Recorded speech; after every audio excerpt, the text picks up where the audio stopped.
Hello everyone. तो कैसे आप लोग साथियों, आशा करते हैं आप सभी पढ़ाई लिखाई मस्त जबरदस्त और जिंदाबाद चल रही है। दोस्तों अभी हम लोग पढ़ रहे हैं ज्योग्राफी घटना चक्र पढ़ रहे हैं। ज्योग्राफी घटना चक्र में आज हम लोग पढ़ रहे हैं विश्व का ज्योग्राफी पढ़ रहे हैं। ठीक है, इससे पहले हम लोग इंडियन ज्योग्राफी को समाप्त कर चुके हैं। अब हम लोग वर्ल्ड ज्योग्राफी की ओर एंट्री किए हैं। वर्ल्ड ज्योग्राफी में हम लोग 2 क्लास हुआ है, आज तीसरा क्लास है। तीसरा क्लास में इससे पहले हम लोग ब्रह्मांड पढ़े थे, उसके बाद सोलर सिस्टम पढ़े थे। आज पढ़ेंगे हम लोग चंद्रमा के बारे में और आगे का भी टॉपिक को कंटिन्यू करेंगे। ठीक है, टॉपिक को कंटिन्यू करने से पहले दोस्त जो भी हमारे साथी नए हैं चैनल को सब्सक्राइब करते हुए जाएंगे और वीडियो को जरूर लाइक करते हुए जाएंगे दोस्त। इससे आपके भाई को मोटिवेशन का कार्य मिलता है ताकि और अच्छे अच्छे वीडियो लाने का मन करता है। ठीक है, चलिए दोस्त हम लोग शुरू करते हैं आज की टॉपिक को। ठीक है, और कल से क्लास में कंटिन्यू होगा एकदम पूरी तरह से। एकदम मॉर्निंग मॉर्निंग में आपको क्या कहते हैं, मॉर्निंग में आपको क्या कहते हैं, ये करंट अफेयर्स का टॉपिक डाल दिया जाएगा। उसके बाद जो भी उसका सिलेबस होगा सभी सिलेबस के अनुसार और टाइमिंग के अनुसार आपको सारा शेड्यूल टाइम दे दिया जाएगा। ठीक है, कल से रूटीन बनेगा, रूटीन के हिसाब से सारा कारोबार होगा। कल से रेगुलर आपको एकदम प्लेटफॉर्म पे मिलते जाएगा। ठीक है, तो चलिए आप लोग लगे रहिएगा, बने रहिएगा, पढ़ना पढ़ाई जारी कीजिएगा। ठीक है, चलिए हम लोग चंद्रमा शुरू करते हैं टॉपिक को। चंद्रमा किसका उपग्रह है दोस्त? हमारी पृथ्वी का चंद्रमा उपग्रह है। ठीक है, ये उपग्रह है। ठीक है, यह सूर्य की भी परिक्रमा करता है दोस्त। ठीक है, पृथ्वी का एकमात्र उपग्रह कौन है दोस्त? चंद्रमा है। ठीक है, पृथ्वी से चंद्रमा की न्यूनतम दूरी कितना है दोस्त? तो भैया 3,63,300 किलोमीटर है दोस्त। और अधिकतम दूरी कितना? तो भैया इसका क्या कहते हैं 4,05,500 किलोमीटर हो जाएगा। ठीक है, जब चंद्रमा और पृथ्वी की औसत दूरी चंद्रमा और पृथ्वी की औसत दूरी कितना होगा दोस्त? 3,84,400 किलोमीटर हो जाएगा। ठीक है, चंद्रमा सौरमंडल का कितना 5वां सबसे बड़ा उपग्रह होता है। ठीक है, इसका व्यास इतना हो गया। ठीक है, चंद्रमा अपने अक्ष पे 27 दिन 7 घंटा 43 मिनट में क्या करता है? घूर्णन करता है। चंद्रमा क्या करता है अपने अक्ष पे दोस्त? 27 दिन 7 घंटे 43 मिनट में अपने अक्ष पे क्या घूर्णन करता है? यह लगभग उतना ही अवधि होता है जितने वह पृथ्वी की एक परिक्रमा करने में लेता है। दोस्त आपसे पूछेगा भैया चंद्रमा पृथ्वी की परिक्रमा करने में कितना दिन लेता है? तो भैया चंद्रमा पृथ्वी की परिक्रमा करने में 27 दिन 7 घंटा 48 मिनट लेता है। ठीक है दोस्त, चलिए आगे बढ़ते हैं थोड़ा सा। और इसे बताइए, इसी कारण पृथ्वी से चंद्रमा की जो सदैव लगभग 59% समानुभागी दिखाई पड़ता है। आपसे पूछेगा भैया कि हम लोग चंद्रमा का कितना परसेंट भाग देख सकते हैं? तो भैया 59% चंद्रमा का हम लोग भाग देख सकते हैं। ठीक है, चंद्रमा का एक एक भाग सदैव पृथ्वी को उन्मुख होता है। ठीक है, चंद्रमा की पृथ्वी के चारों ओर की कक्षा दीर्घवृत्ताकार और झुकाव है। फलस्वरूप जब चंद्रमा पृथ्वी से सर्वाधिक दूरी पे होता है तो भैया छोटा और निकटतम दूरी पे होता है क्या भैया बड़ा दिखाई पड़ता है। ठीक है, ध्वनि तरंगों के चंद्र संचरण के लिए भी किसी भी माध्यम की आवश्यकता होती है। वायुमंडल इसका एक सशक्त माध्यम है। चंद्रमा पर वायुमंडल का अभाव होता है, इसी कारण चंद्रमा पे दो व्यक्ति एक दूसरे की बात नहीं सुन सकते हैं। जबकि सूर्य और चंद्रमा के बीच पृथ्वी आ जाती है तो सूर्य का प्रकाश चंद्रमा पर नहीं पड़ता है। ठीक है, इसलिए चंद्र ग्रहण वहां पर जाता है दोस्त। ठीक है, चूंकि ग्रह उपग्रह का कोई भी अपना प्रकाश नहीं होता, इसलिए केवल सूर्य के प्रकाश से प्रकाशित होता है। अच्छा, चंद्रमा पर सूर्य का भी प्रकाश न पड़ने का चंद्र ग्रहण हो जाता है। ठीक है, ये सब बात आप जानते हैं। ठीक, चलिए आप लोग चलते हैं आप सीधा इसके क्वेश्चन की ओर। ठीक है, क्वेश्चन में देखेंगे और डिस्कशन भी इसका करते जाएंगे। ठीक है, तो भैया देखो एकदम क्वेश्चन नंबर 1 आता है। क्वेश्चन नंबर 1 आएगा दोस्त आपसे कि मानव ने चंद्रमा पे पहला कदम कब रखा? बताइए आप भैया, मानव ने चंद्रमा पे पहला कदम कब रखा? 1953 ईस्वी में, 1963 ईस्वी में, तो 1971 ईस्वी में, तो 1969 ईस्वी में। तो भैया सिंपल सा बात है, मानव ने चंद्रमा पे जो पहला कदम रखा था दोस्त वो 20 जुलाई 1969 ईस्वी को रखा था। ठीक है, इसका आंसर होगा डी नंबर 1969 ईस्वी को। 20 जुलाई 1969 को मानव ने सबसे पहले बार चंद्रमा पे कदम रखा था। ठीक है, वो जो मिशन था दोस्त, वो मिशन का नाम था अपोलो मिशन। क्या नाम था? अपोलो 11 मिशन के तहत भैया ये अमेरिका ने लॉन्च किया था। ठीक है, इसमें 3 अंतरिक्ष यात्री को भेजा था। वो अंतरिक्ष यात्री कौन कौन थे? नील आर्मस्ट्रांग जी थे, माइकल कोलिंस जी थे और एडमिन बाज एल्ड्रिन एल्ड्रिन जूनियर जी थे। ये तीनों भैया एकदम अपोलो 11 मिशन के तहत भैया एकदम गए वहां चंद्रमा पे। ये जो हमारे नील आर्मस्ट्रांग जी थे, इन्होंने हिम्मत करके बाहर निकले और पहला कदम इन्होंने भैया चंद्रमा पे रखा। कौन किसने रखा भैया? नील आर्मस्ट्रांग जी ने। और दूसरा आदमी उसके पीछे पीछे कौन था? एडमिन एल्ड्रिन जी उसके पीछे से वो आदमी थे। ठीक है, ये दोनों आदमी ने भैया चंद्रमा पे कदम रखे थे। आपसे पूछ देगा भैया कौन ऐसे आदमी थे जिन्होंने भैया चंद्रमा पे भैया कदम रखे? तो माइकल कोलिंस बोला भैया ऐसा है कि हम जो है जहाज को संभालते हैं, आप दोनों उतरो। ठीक है, तो भैया इसमें नील आर्मस्ट्रांग जी और एडमिन एल्ड्रिन जी दोनों चंद्रमा के तल पे कदम रखे थे। ठीक है, चलिए नेक्स्ट क्वेश्चन 2 नंबर चलते हैं दोस्त। 2 नंबर में कहता है सी ऑफ ट्रैंक्विलिटी कहाँ पे है? ठीक है, सी ऑफ ट्रैंक्विलिटी कहाँ पे दोस्त? वो पृथ्वी पे है, सूर्य पे है, जुपिटर पे है, चंद्रमा पे है। तो दोस्त अभी हम लोग चंद्रमा के बारे में पढ़ रहे थे भैया, सी ऑफ ट्रैंक्विलिटी कहाँ पे होगा दोस्त? चंद्रमा पे होगा। ठीक है, चंद्रमा पे काले धब्बे वाले क्षेत्र जिसे लूनार मेयर कहते हैं दोस्त, मेयर कहा जाता है दोस्त, ठीक है। ये एक लैटिन शब्द होता है, इसका अर्थ होता है सागर। क्या होता है दोस्त इसका अर्थ? क्या होता है? सागर, सी होता है, ठीक है। मेयर का अर्थ क्या होता है दोस्त? सागर होता है। चंद्रमा पे एक प्रसिद्ध भैया मेयर है जिसे भैया सी ऑफ ट्रैंक्विलिटी कहते हैं या शांति का सागर के नाम से जाना जाता है। चंद्रमा के इसी भाग में प्रथम मानव युक्त चंद्रयान अपोलो 11 में उतारा गया था दोस्त, जिसे नील आर्मस्ट्रांग या एडविन एल्ड्रिन ने चंद्रमा पे पदार्पण किया था, ठीक है। तो चलिए हम आप समझ गए। अब चलते हैं हम लोग क्वेश्चन नंबर 3 में। कथन एक आता है दोस्त, कथन एक, चांद एक सदैव एक अभिन्न फलक की पृथ्वी की ओर अभिमुख होता है। ये बात हम जस्ट अभी पढ़े हैं। चांद का सदैव एक अभिन्न फलक की पृथ्वी की ओर अभिमुख होता है, ये बात सही है। चांद अपने अक्ष पर 27 दिवस में भी घूर्णन पूरा करता है, जो लगभग उतनी अवधि है जितना पृथ्वी की परिक्रमा पूरा करता है। देखो भैया, हमारे जो चांद है दोस्त वो 27 डिग्री नहीं होगा दोस्त, ठीक है। जो 27 दिन अभी जस्ट हम लोग पढ़े थे दोस्त, 27 दिन कितना था? 27 दिन में भी पूरा करता है। ये बात भैया हमारा गलत हो जाएगा, ठीक है। चलिए आगे बढ़ते हैं।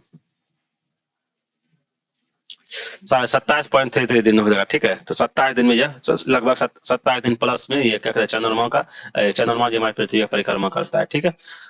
तो भैया इसमें क्या होगा? ये सही हो जाएगा और गलत हो जाएगा। तो ठीक है, देखो भैया, चंद्रमा पृथ्वी के चारों ओर की कक्षा दीर्घ वृत्ताकार और झुकाव युक्त है, ठीक है। फलस्वरूप जब चंद्रमा पृथ्वी सर्वाधिक दूरी पे होता है तो भैया छोटा, और जब निकटतम दूरी पे होता है तो भैया बड़ा दिखाई पड़ता है, ठीक है। चंद्रमा अपने अक्ष पर 27.33 दिन में भैया एक घूर्णन पूरा करता है, ठीक है, जो लगभग उतना ही अवधि होती है जितना वह पृथ्वी की परिक्रमा करने में लेता है। चंद्रमा का अपने अक्ष पर यह घूर्णन सिंक्रोनस घूर्णन कहलाता है। इस कारण चंद्रमा का सदैव एक अभिन्न फलक ही पृथ्वी की ओर अभिमुख होता है। कथन ये सही हो गया और कथन आर गलत हो जाएगा, ठीक है। अब चलते हैं हम लोग 4 नंबर में। 4 नंबर तक निम्नलिखित कथनों में विचार कीजिए और उत्तर दिए गए चित्र नीचे दिए कुटों की सहायता से भैया बताइए कौन सा सही है कौन सा गलत है, ठीक है। कथन एक आता है, पृथ्वी पर चंद्रमा के पृष्ठ का केवल एक ही फलक दिखाई देता है। यह बात तो बिल्कुल सही है भैया। पृथ्वी पर से चंद्रमा को जब भी देखते हैं एक ही फलक दिखाई देता है, 59% का दिखाई देगा, ठीक है। अपने अक्ष में चंद्रमा के घूर्णन काल उसके पृथ्वी के चारों ओर घूमने के काल के बराबर होता है। क्या ये बात सही है? ये बिल्कुल भैया सही है कि चंद्रमा जो है ना अपने अक्ष पे जितना काल में भैया घूमता है उतने ही भैया समय में वह पृथ्वी का भी परिक्रमा करता है, ठीक है। तो वो समय क्या था दोस्त? वो समय है भैया 27 दिन 7 घंटे 43 मिनट, ठीक है। 27 दिन 7 घंटे 43 मिनट में हमारा जो चंद्रमा है वो पृथ्वी का भैया घूर्णन करता है, और चंद्रमा खुद अपनी अक्ष पे भैया ना 27 दिन 7 घंटे 43 मिनट में भैया वो पूरा घूर्णन कंप्लीट करता है, ठीक है। आशा करता है आपको ये बात समझ में आ रही है। चलते हम लोग क्वेश्चन नंबर नेक्स्ट की ओर। क्वेश्चन नंबर 5 में देखो क्या कहता है दोस्त, चंद्रमा के धरातल पे दो व्यक्ति एक दूसरे की बात नहीं सुन सकते हैं, क्योंकि बताइए। चंद्रमा के भैया धरातल पे दो व्यक्ति एक दूसरे का बात नहीं सुन सकता है, क्यों नहीं सुन सकता भैया? क्या इसका रीजन है? क्या भैया चंद्रमा पर उनके काम जो है ना, चंद्रमा पे उनके काम करना बंद कर देते हैं। चंद्रमा पे वायुमंडल नहीं है, चंद्रमा पे विशेष प्रकार के अंतरिक्ष सूट बने रहते हैं। चंद्रमा पे भैया ध्वनि बहुत ही मंद गति से होता है। इसका आंसर होगा दोस्त चंद्रमा पे वायुमंडल नहीं है दोस्त, ठीक है भैया। अब आता है 6 नंबर क्वेश्चन दोस्त। 6 नंबर कहता है चंद्र ग्रहण कब होता है दोस्त? देखो भैया सिंपल सा बात है, ग्रहण वाला कॉन्सेप्ट है ना बड़ा डेंजर है, ठीक है। ग्रहण भैया, ग्रहण का मतलब क्या हुआ दोस्त? ग्रहण का मतलब हुआ कि दोस्त किसी को वो चीज दिखाई नहीं पड़ना, उसके ऊपर कोई चीज का छाया आ जाना, ठीक है। तो भैया सिंपल सा बात है, ग्रहण भैया किसके लगा? चंद्रमा के ऊपर लगा। मतलब क्या हुआ? चंद्रमा हमको दिखाई नहीं दे रहा है। चंद्रमा किसको नहीं दिखाई दे रहा है? मानव को दिखाई नहीं दे रहा है। तो मानव कहाँ रहता है दोस्त? पृथ्वी पे रहता है। हम देख कहाँ से रहे हैं चंद्रमा को? पृथ्वी पे रहता है, ठीक है। तो भैया चंद्रमा कब नहीं दिखाई देगा? तो भैया केस में दो केस हो सकता है, या तो भैया सूर्य और चंद्रमा के बीच में पृथ्वी आ जाए, या भैया पृथ्वी और चंद्रमा के बीच में सूर्य आ जाए। तो भैया चंद्र ग्रहण कब लगेगा? देखो भैया चंद्रमा का कोई अपना वायुमंडल नहीं होता, उसका पास कोई प्रकाश नहीं होता है। तो भैया प्रकाश अगर नहीं होगा दोस्त, तो प्रकाश, देखो दोस्त, प्रकाश नहीं होता है तो प्रकाश उसको मिलता है कहाँ से? सूर्य से मिलता है। भैया इधर से मान के सूर्य अगर टॉर्च की तरह काम कर रहा है और चंद्रमा उसका बैठा है, टॉर्च बारे में टॉर्च जल रहा है उसके ऊपर, उसके बीच में हमारी पृथ्वी क्या होती है? घूमती घूमती आ जाती है। जैसे घूमते अगर सूर्य का प्रकाश किस पे आ जाएगा दोस्त? हमारी पृथ्वी पे आ जाएगा, और चंद्रमा के ऊपर प्रकाश नहीं जा पाएगा। इसका मतलब क्या हुआ भैया? चंद्रमा दिखाई नहीं पड़ा। तो भैया चंद्रग्रहण का कहते हैं हम लोग चंद्रग्रहण लग गया। तो चंद्रग्रहण का मतलब क्या हुआ? चंद्रग्रहण का मतलब यह हुआ दोस्त कि सूर्य और चंद्रमा के बीच में हमारी पृथ्वी आती है। किसके? सूर्य और चंद्रमा के बीच में हमारी पृथ्वी आ जाती है, ठीक है। सूर्य और चंद्रमा के बीच में हमारी पृथ्वी आ जाएगा, तब यह चंद्र ग्रहण लग जाएगा। आप कॉमन से सोचिएगा भैया, हम लोग पृथ्वी पर से देखते हैं चंद्रमा को चंद्र ग्रहण कब होता है? इसका मतलब है चंद्रमा हमको दिखाई नहीं पड़ता है। तो भैया इसका मतलब दो केस होगा, या तो भैया सूर्य चंद्रमा और पृथ्वी के बीच में सूर्य आ जाए, या पृथ्वी सूर्य चंद्रमा के बीच में आ जाए। सूर्य तो भैया पृथ्वी का घूर्णन करता नहीं है, तो पृथ्वी सूर्य का घूर्णन करता है, तो भैया कौन होगा? हमारी पृथ्वी सूर्य और चंद्रमा के बीच में चला जाएगा, जाएगा, ठीक है, तो सूर्य चंद्र ग्रहण लग जाए। ठीक उसी तरह भैया सूर्य ग्रहण होता है दोस्त, देखो सूर्य ग्रहण भी आप लोगों को पढ़ाए थे। सूर्य ग्रहण में क्या होता था दोस्त, चंद्रमा और सॉरी सूर्य और पृथ्वी के बीच में कौन, चंद्रमा आ जाता था, ठीक है, जिसके वजह से भैया सूर्य ग्रहण हो जाता था। ठीक है, चलिए आगे बढ़ते हैं हम लोग। तो ये यहाँ पे क्षमा चाहते हैं, चंद्र ग्रहण कब हुआ, जब भैया पृथ्वी सूर्य जब पृथ्वी जब सूर्य और चंद्रमा के बीच आ जाएगी, जब पृथ्वी हमारी सूर्य और चंद्रमा के बीच आ जाता है। ठीक है, तो चलिए कॉन्सेप्ट आप समझ गए, आगे बढ़ते हैं हम लोग। ठीक है,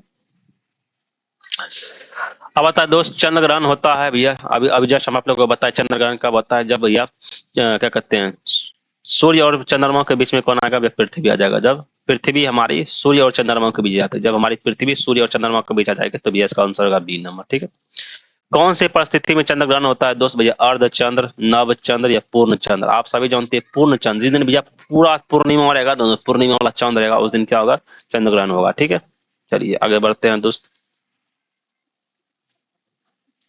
क्वेश्चन नंबर 9 आता है दोस्त, 9 में कहता है 22 दिसंबर 1999 ईस्वी को पूर्णिमा के चंद्रमा के समान से अधिक चमकदार होने के लिए मुख्य उत्तरदायी कारक होता है, बताइए कौन होता है। 22 दिसंबर 1999 ईस्वी को पूर्णिमा के भैया चंद्रमा के समान से अधिक चमकदार होने का भैया मुख्य उत्तरदायी क्या होता है, क्या भैया उपसौर होता है या अपसौर होता है, उपसौर होता है, उपभू होता है, अपभू होता है। देखो भैया 22 दिसंबर 1999 ईस्वी को, ठीक है, चंद्रमा उपभू एवं पूर्ण चंद्र की स्थिति में था। ठीक है, अर्थात इस दिन चंद्रमा के भैया पृथ्वी के सबसे निकट दूरी पर रहने के कारण ये सर्वाधिक चमकदार दिखाई पड़ता, बड़ा भी दिखाई दोस्तों देगा। ठीक है, 14 नवंबर 2016 ईस्वी को पुनः पूर्ण उपभू की स्थिति बनी थी, जिसमें चंद्रमा का 60 वर्षों में सर्वाधिक बड़ा एवं चमकदार दिखाई पड़ा था। इस स्थिति में आम बोलचाल की भाषा में सुपर मून भी कहते हैं, इसे क्या कहते हैं दोस्त, सुपर मून भी कहते हैं दोस्त। ठीक है, सुपर मून भी कहते हैं, आप सभी समझ रहे हैं। ठीक है, बिल्कुल आप समझ रहे हैं दोस्त, क्योंकि हम भैया यहाँ पे देखो भैया अब आता है इसमें उपभू और अपभू क्या होता है। ठीक है, हम आपको बता देते हैं दोस्त उपभू और अपभू क्या होता है। देखो भैया सिंपल सा बात है, ये जो हमारा क्या हो गया भैया, ये हमारा अर्थ हो गया। ठीक है, समझ लो ये हमारा अर्थ है। ठीक है, इसके अराउंड क्या होता है, एक मिनट रुकिएगा थोड़ा सा।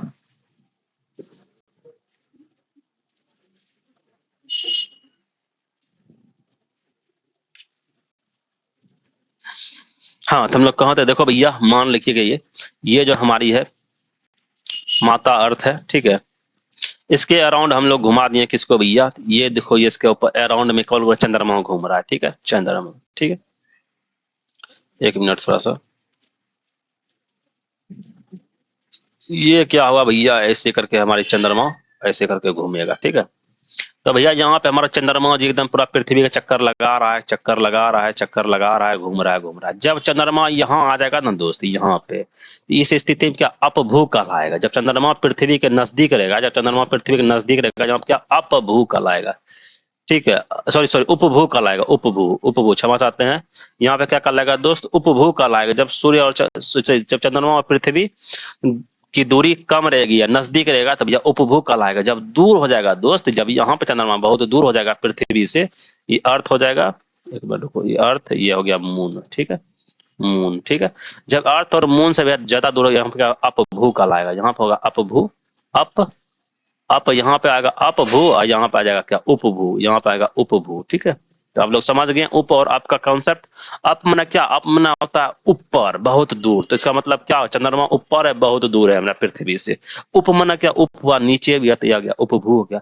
ये जो सौर और अपसौर उपसौर देख रहे हैं, सूर्य के केस में होता है। ठीक है, जब पृथ्वी और सूर्य के नजदीक होता है ना भैया उपसौर होता है, जब दूर रहता है अपसौर होता है। ठीक है, तो भैया देखो जब चंद्रमा पृथ्वी के नजदीक होगा, चंद्रमा क्या होगा, बड़ा दिखाई पड़ेगा। ठीक है, पूर्ण चंद्र होगा, जैसे पूर्ण चंद्र कहते हैं। और जब चंद्रमा भैया पृथ्वी से दूर होगा, इसका छोड़ा दिखाई पड़ेगा। ठीक है, तो चलिए भैया ये बात आप समझ गए। ठीक है, जब चंद्रमा देखो सिंपल सा बात है, 22 दिसंबर 1999 ईस्वी को चंद्रमा उपभू पूर्ण चंद्र की स्थिति में था, क्योंकि भैया पृथ्वी के नजदीक था, बड़ा दिखाई पड़ रहा था। ठीक है, तो चलिए भैया ये लोग समझ गया, और इसे हम लोग सुपर मून भी कहते हैं। तो आप कॉन्सेप्ट समझ गए उपभू अपभू का। ठीक है, उसके बाद आता है जब अर्ध चंद्र होता है तो सूर्य पृथ्वी तथा चंद्रमा के बीच का कोण कितना होता है। जब भैया अर्ध चंद्र होता है तो सूर्य पृथ्वी तथा चंद्रमा के बीच का कोण कितना होता है, क्या 45 डिग्री होता है, 90 डिग्री होता है, 180 डिग्री होता है, 270 डिग्री, बताइए इसका आंसर क्या होगा। देखो भैया जब अर्ध चंद्र होता है तो भैया सूर्य पृथ्वी तथा चंद्रमा के बीच का जो कोण होता है दोस्त, वो हो जाएगा आपको 90 डिग्री। ठीक है, सूर्य पृथ्वी चंद्रमा के बीच का कोण कितना, 90 डिग्री। देखो भैया अर्ध चंद्र के समय भैया पृथ्वी के संदर्भ में सूर्य चंद्रमा की स्थिति समकोणीय होती है, कितना होगा, समकोणीय हो जाएगा। ठीक है, चलिए आते हैं भैया और चंद्रमा में कितना होता है 90 डिग्री पे होगा। ठीक है, चलिए आगे बढ़ते हैं। बेमल को चुनिए, बताइए बेमल। देखो भैया मंगल एक ग्रह है भैया, बुध भी एक ग्रह है, चंद्रमा एक उपग्रह हो जाएगा, और पृथ्वी भी हमारे ग्रह है, लेकिन चंद्रमा उपग्रह है, तो भैया बेमल क्या होगा, चंद्रमा हो जाएगा। ठीक है, निम्नलिखित में कौन ग्रह नहीं है दोस्त, ग्रह भैया पृथ्वी हमारे ग्रह है, बुध हमारे ग्रह है, मंगल हमारे ग्रह है, लेकिन ये चंद्रमा हमारा उपग्रह है। ठीक है, तो भैया ग्रह बोला, ग्रह कौन कौन सा है दोस्त, देखो भैया उपग्रह तो हमारा चंद्रमा हो जाएगा। ठीक है, ग्रह कौन हो गया, यूरेनस हमारा ग्रह हो जाएगा। ठीक है, उसका पुच्छल तारा बोलते हैं क्या, मेरिनर पुच्छल तारा होगा दोस्त, देखते हैं और ऑप्शन में कुछ ना कुछ होगा। देखो भैया पुच्छल तारा हेली, हेली एक पुच्छल तारा हो जाएगा दोस्त। ठीक है, हेली क्या होगा, पुच्छल तारा हो जाता है दोस्त। और कृत्रिम उपग्रह कौन हो गया, कृत्रिम उपग्रह आपका हो जाएगा वो क्या नाम है उनका, अभी जस्ट हम लोग पढ़ रहे हैं। ठीक है, पुच्छल तारा हेली हो जाएगा, कृत्रिम उपग्रह हो जाएगा क्या, मेरिनार 19। मेरिनार क्या होगा दोस्त, वो आपको हो जाएगा आपको कृत्रिम उपग्रह। चलिए आपको चलते हैं आगे हम लोग। ब्लू मून, देखो भैया ब्लू मून के परिघटना क्या होता है, देखो भैया ब्लू मून। ठीक है, ब्लू मून भैया देखो ब्लू मून। ठीक है, ब्लू मून कहाँ गया भैया, ब्लू मून। ब्लू मून क्या होता है दोस्त, एक मिनट रुकिए। चलिए, ब्लू मून क्या होता है, जब एक ही मास में दो पूर्णिमा हो, जब एक कैलेंडर वर्ष में दो लगातार माह में 4 पूर्णिमा हो, जब एक ही कैलेंडर वर्ष में लगातार तीन तीन बार एक ही मास में 2 पूर्णिमा हो, उपयुक्त में से किसी। देखो भैया जब एक ही महीना में 2 बार पूर्णिमा हो जाए ना दोस्त, उसे हम लोग क्या बोलते हैं दोस्त, उसे हम लोग कहते हैं ब्लू मून कहते हैं। ब्लू मून में क्या हुआ, एक मास में 2 बार पूर्णिमा। ठीक है, नासा के अनुसार भैया ब्लू मून वह परिघटना है जब भैया किसी भी एक मास में 2 पूर्णिमा हो जाए। ठीक है भैया, जब किसी वस्तु को पृथ्वी से चंद्रमा पर ले जाया जाता है, तो वो या उसका भार क्या होता है, तो बढ़ जाता है, उसका भार घट जाता है, उसके भार में कोई परिवर्तन नहीं होता। बताइए। क्वेश्चन नंबर 15 बोलता है जब किसी भी वस्तु को चंद्रमा से सॉरी पृथ्वी से चंद्रमा पर ले जाते हैं, तो भैया उसके भार में क्या होता है, भार बढ़ जाएगा, भार घट जाएगा, भार में कोई परिवर्तन नहीं होगा, वह पूर्ण रूप से भार रहित हो जाता है। भैया उसका भार घट जाता है, कितना हो जाता है, 1/6 उसका भार घटता है, आप सभी जानते हैं।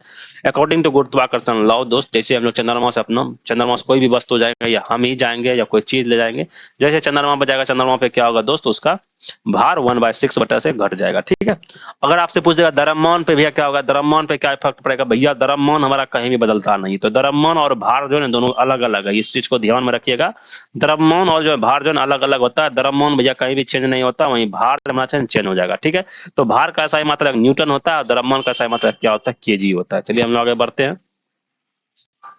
चंद्रमा की पृथ्वी से दूरी बताइए, चंद्रमा की पृथ्वी से दूरी कितना होता है दोस्त, 364,000 किलोमीटर होता है, या 300,000 किलोमीटर होता है, 446 किलोमीटर होता है, या 350,000 किलोमीटर, क्या हो जाएगा, इसका होगा 364,000 किलोमीटर चंद्रमा से पृथ्वी की दूरी है। ठीक है, चंद्रमा से पृथ्वी की दूरी कितना, 364,000 किलोमीटर, 364,000 किलोमीटर पे चंद्रमा की पृथ्वी से दूरी है। ठीक है, ठीक है भैया, क्लास कल से कंटिन्यू रहेगा, आप लोग टेंशन मत लीजिए, रेगुलर पढ़ा कीजिए। ठीक है भैया, एक देश अपने भैया सेलिना अभियांत्रिक परीक्षण का चंद्रमा की कक्षा में भेजकर एशिया का प्रथम देश हुआ, यह यश प्राप्त करने वाला देश कौन था, बताइए। वह कौन सा देश है जिन्होंने अपने सेलिनी मतलब सेलोलॉजिकल अभियांत्रिक अन्वेषक परीक्षणकर्ता को चंद्रमा की कक्षा में भेजकर एशिया का प्रथम देश बना है। ये यश प्राप्त करने वाला देश कौन सा दोस्त, वो हो गया जापान। जापान ने ऐसा कौन किया है दोस्त, सेलेनी जो है ना, सेलेनी का जापानी उपनाम भैया कागायू कागुया कागुया है। ठीक है, चंद्रमा के भैया कक्षा में भेजा गया, या जापान अंतरिक्ष यान है। ठीक है, आपसे पूछेगा कागायू भैया किन का अंतरिक्ष यान है, तो भैया ये है जापान का, और ये किसके लिए भेजा गया था, चंद्रमा के लिए भेजा गया था। ठीक है, 14 सितंबर 2007 को से भेजा गया था। अब आते हैं क्षुद्र ग्रह के बारे में। देखो भैया क्षुद्र ग्रह क्या होता है, देखो भैया क्षुद्र ग्रह, देखो भैया चंद्रमा के बारे में थोड़ा कुछ और बातें बता देते हैं आपको। ठीक है, इसे चंद्रमा का जीवा, देखो चंद्रमा जो होता है दोस्त, इसे पृथ्वी का जीवाश्म कहा जाता है दोस्त। चंद्रमा को रात की रानी कहते हैं दोस्त। चंद्रमा का अध्ययन सेलेनोलॉजी कहलाता है दोस्त। चंद्रमा पे भैया वायुमंडल न होने के कारण वहाँ का तापमान अधिक होता है, और दिन का तापमान भैया 100 डिग्री सेल्सियस और रात का तापमान 180 डिग्री सेल्सियस हो जाता है। ठीक है, माइनस वायुमंडल के अभाव के कारण चंद्रमा पर अत्यधिक भैया उल्कापिंड गिरे हैं, जैसे चंद्रमा पर बहुत बड़े बड़े गड्ढे बन गए हैं दोस्त, करेक्टर।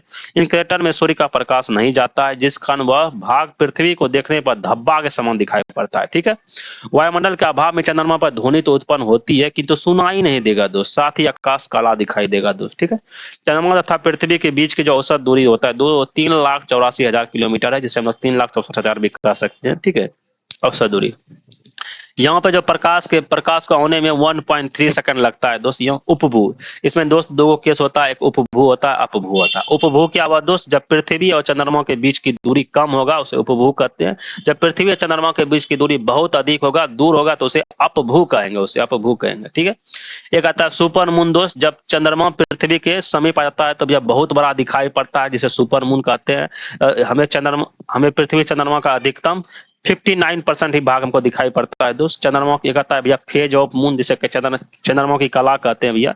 चंद्रमा का जो 59% भाग दिखाई देता है वह कटा हुआ प्रतीत होता है, जिससे उसके आकार में परिवर्तन दिखने लगता है, जिसे हम लोग कलाएं कहती है। ठीक है। जिसके तो सिंपल सा बात, जैसे जैसे चंद्रमा का कुछ इतना का भाग दिखाई देगा, कभी थोड़ा सा बड़ा भाग, कभी थोड़ा सा बड़ा भाग, कभी पूरा भाग, कभी पूरा, फिर पूरा ब्लैक दिखाई पड़ेगा, जैसे हम लोग क्या कहते हैं, उसे ही हम लोग क्या कहते हैं, चंद्रमा कला कहते हैं। देखो अमावस्या दोस्त, अमावस्या का चंद्रमा का एक दिन दिखाई नहीं पड़ता, पूरा ब्लैक दिखाई पड़ता, उसे क्या कहते हैं दोस्त, अमावस्या कहते हैं। अमावस्या के दिन ये सूर्य ग्रहण लगता है दोस्त। सूर्य ग्रहण किस दिन लगेगा भैया, अमावस्या के दिन। और चंद्र ग्रहण कब लगेगा दोस्त, चंद्र ग्रहण लगेगा दोस्त आपको पूर्णिमा के दिन। चंद्र ग्रहण लगेगा पूर्णिमा के दिन, और सूर्य ग्रहण के दिन कौन, अमावस्या के दिन सूर्य ग्रहण लगेगा। ठीक है।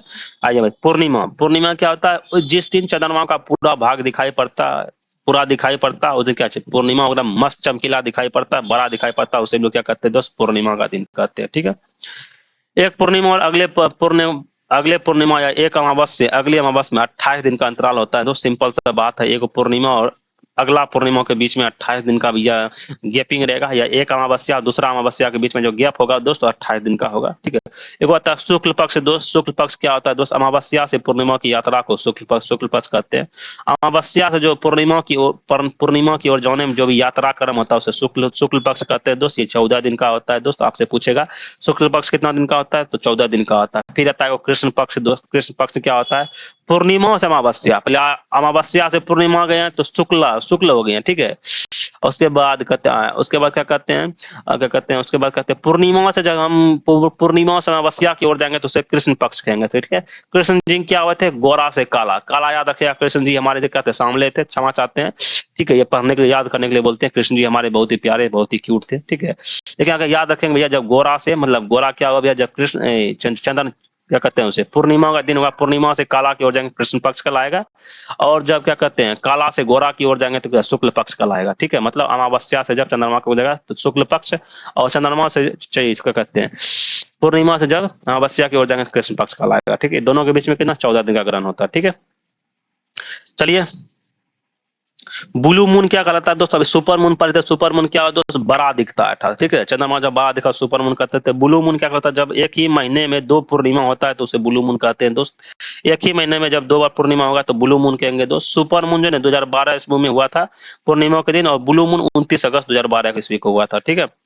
चंद्रमा पर पाए जाने वाला जीव जो है लाइका नामक कुत्ता था। चंद्रमा पर ले जाने वाला पहला जीव कौन था, चंद्रमा पर जो पहला जीव हम लोग ले गए थे वो लाइका नामक कुत्ता को भेजे थे। ठीक है। 21 अगस्त 1969 ईस्वी को, सॉरी 21 अगस्त 1969 ईस्वी को अपोलो यान द्वारा भैया नील आर्मस्ट्रांग था एडविन एल्ड्रिन ने चंद्रमा की सतह पे पैर रखा था। कौन था भैया, नील आर्मस्ट्रांग और एडविन एल्ड्रिन ने चंद्रमा की सतह पे पैर रखा था। ये लोग चंद्रमा की जिस सतह पर भैया गए थे उसे सी ऑफ ट्रैंक्विलिटी कहते हैं। उसे क्या कहते हैं, सी ऑफ ट्रैंक्विलिटी कहते हैं, या शांति का सागर कहते हैं दोस्त। ठीक है। चंद्रमा पे मारिया नामक मैदान भी है। चंद्रमा पे मारिया नामक मैदान भी है। ठीक है। ग्रहण के बारे में आपको बता ही दिए कि भैया ग्रहण कैसे लगता है दोस्त। ग्रहण जो लगता है दोस्त, चंद्र ग्रहण जो लगेगा, क्या कहते हैं, सूर्य और चंद्रमा के बीच में पृथ्वी आ जाता है दोस्त, चंद्र ग्रहण लगता है। ठीक है। तो ये सब बातें हमारा क्या कहता है दोस्त, ये चंद्र ग्रहण से रिलेटेड, सूर्य चंद्रमा से रिलेटेड बातें था दोस्त। ठीक है। ठीक है। तब चलिए हम लोग आगे बढ़ते हैं, आगे बढ़ेंगे क्षुद्र ग्रह के बारे में। भैया क्षुद्र ग्रह जो भैया पाया जाता है दोस्त, क्षुद्र ग्रह आपको कौन पाएगा, क्षुद्र ग्रह जब पाएगा दोस्त वो आपको मंगल ग्रह और जो है ना, मंगल ग्रह और बृहस्पति ग्रह के बीच में आपको क्षुद्र ग्रह आ जाएगा। ठीक है। देखो सिंपल सा आपको बताते हैं दोस्त, सिंपल सा बात है, ये हमारा सोलर सिस्टम है। ठीक है। ये हमारा एक सूर्य जी है, वहाँ पे ये हमारा मान रखिए सूर्य जी। ठीक है। सूर्य से भैया ये आपका क्या बुध हो जाएगा, बुध उपग्रह हो गया। फिर ये क्या शुक्र उपग्रह हो गया। ठीक है। शुक्र बाद ये शुक्र बाद ये हमारी पृथ्वी हो जाती है। पृथ्वी के बाद कौन है, हमारे मंगल आ जाएगा।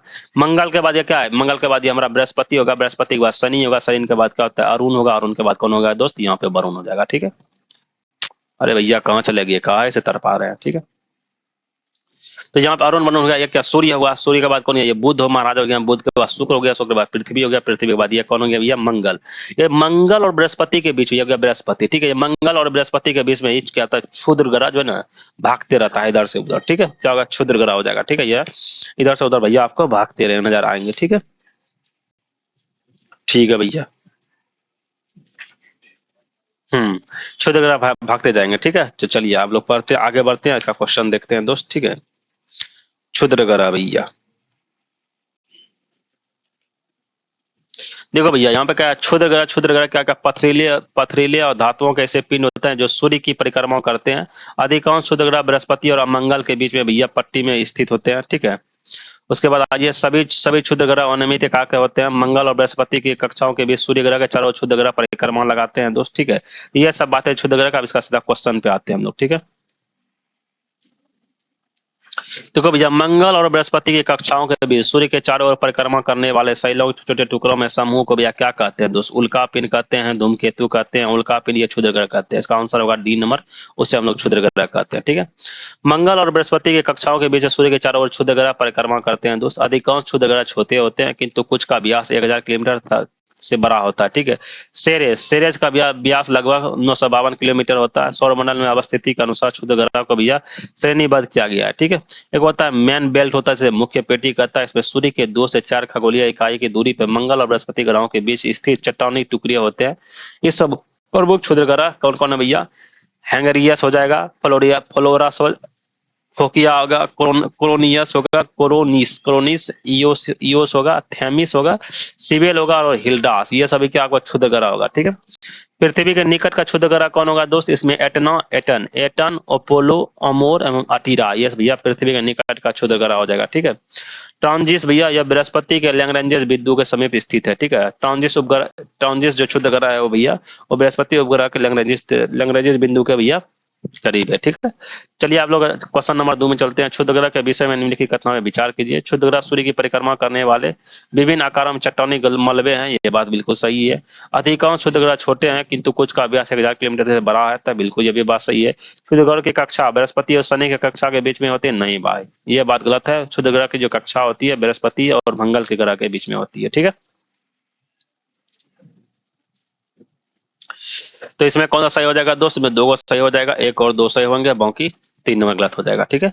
सौर मंडल में भैया क्षुद्र ग्रह छोटे खगोलीय पिंड होता है, इनका ग्रह मध्य पात पाए जाते हैं भैया, कौन भैया, हमारे सौर मंडल में क्षुद्र ग्रह किसके किसके बीच पाए जाएंगे, आप सभी जानते हैं, मंगल और बृहस्पति के बीच में हमारा क्षुद्र ग्रह पाया जाएगा, ठीक है। आगे बढ़ते हैं। क्वेश्चन नंबर बताए दोस्त, क्वेश्चन नंबर 4, इसमें बोलते हैं क्षुद्र ग्रह एवं धूमकेतु के बीच का क्या अंतर है, ठीक है। क्षुद्र ग्रह एवं धूमकेतु के बीच में क्या अंतर भैया, क्या क्षुद्र ग्रह लघु चट्टानी ग्रहायिका है, जबकि धूमकेतु भैया हिम शीतक गैसों से निर्मित होते हैं, जिनमें चट्टान और धातु के पदार्थ आपस में बने रहते हैं। क्या ये बात सही है, बिल्कुल भैया बात सही है।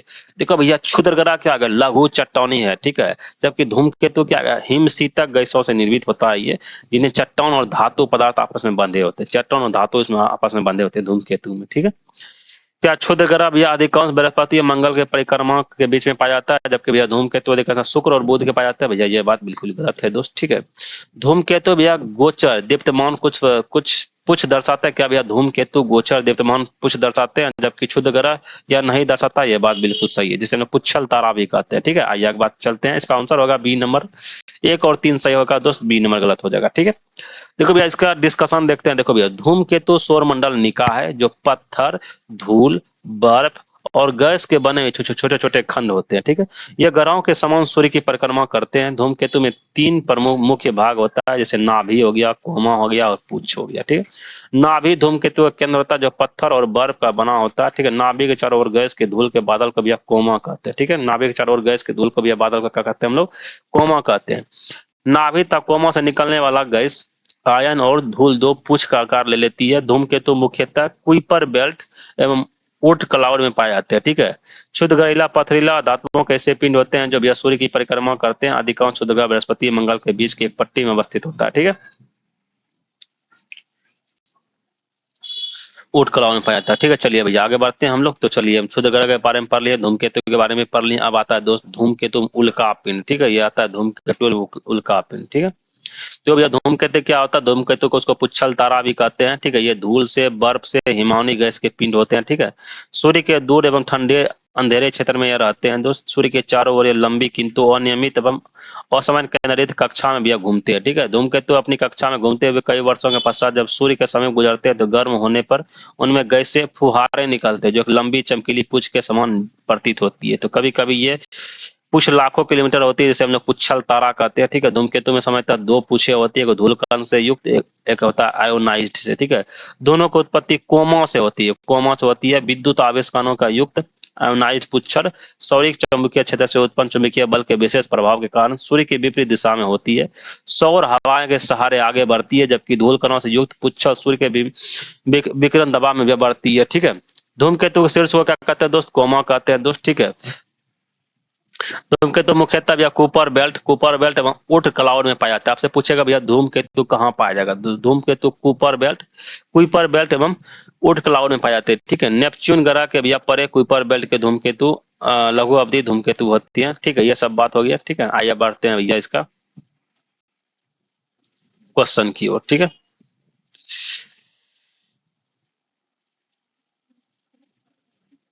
तो इसका और देख लेते हैं पॉइंट को। अच्छा पॉइंट था, ठीक है।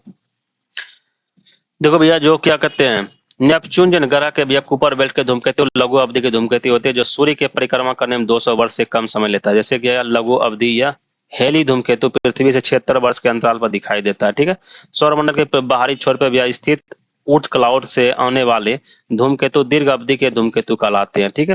ऊर्ट क्लाउड से आने वाला भैया क्या होगा, दीर्घ अवधि का भैया धूमकेतु कहलाएगा दोस्त, जो कि भैया सूर्य का चक्कर कितना में 30 मिलियन वर्ष पे लगाएगा दोस्त, ठीक है। अभी तक ज्ञात सर्वाधिक दूरी का स्थिति वाला कक्षा वाला धूमकेतु 2,50,000 वर्षों से अधिक समय से सूर्य का परिक्रमा लगाने में भैया बिजी है, ठीक है। अब आता है हेली बॉब पुच्छल तारा धूमकेतु है जो कि भैया 23 जुलाई 1995 ईस्वी को बृहस्पति की कक्षा से बाहर चमक रहा था दोस्त। इसकी खोज किसान एलन हेल ने किया था। किसने किया था, एलन होज ने, और थॉमस बॉब ने भैया इसका खोज किया था। किसका भैया, हेली बॉब देखो, हेली बॉब एक क्या है दोस्त, एक पुच्छल तारा है दोस्त, ठीक है। इसका खोज किसने किया, एलन हेली ने और थॉमस बॉब ने, ठीक है। इसलिए इसका नाम रखा गया था हेली वेब, ठीक है। चलिए ये सब बातें था, आगे बढ़ते हैं।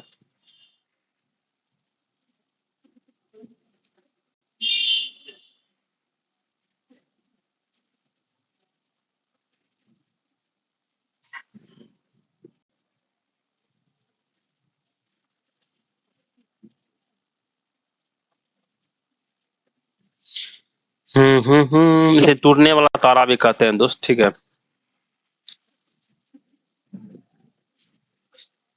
जो फिर दबा था चट्टान देखो, थोड़ी उल्का पिंड देखो दोस्त क्या होता है, उल्का पिंड देखो भैया, उल्का पिंड कहाँ गया, देखो भैया अंतरिक्ष में तीव्र गति से घूमते हुए अत्यंत सूक्ष्म ब्रह्मांडीय कण, ठीक है, जिसे ब्रह्मांडीय कण जब से मेटियोराइट्स कहते हैं। जब ये पृथ्वी के वायुमंडल में प्रवेश करते हैं तो अत्यधिक गति एवं घर्षण के कारण जल उठते हैं, तब इन्हें उल्का कहते हैं दोस्त। ये आकाश के प्रकाश की चमकती हुई चमकीली लकीर सदृश होते हैं, टूटने वाला तारा भी कहते हैं दोस्त, ठीक है। शूटिंग स्टार, अच्छा भैया। सामान्यतः यह पृथ्वी के वायुमंडल में भी अत्यधिक गति एवं घर्षण के पृथ्वी सतह पहुंचने से पूर्ण जलकर राख हो जाता है, परंतु कुछ पिंड वायुमंडलीय घर्षण से पूर्णतः जल नहीं पाते और चट्टान के रूप में भैया हमारे पृथ्वी पे गिर पड़ते हैं, जिन्हें उल्का पिंड कहा जाता है, ठीक है। आप समय पर समझ गया भैया धूमकेतु क्या होता है, उल्का पिंड क्या होता है दोस्त, ठीक है। चलिए आगे बढ़ते हैं।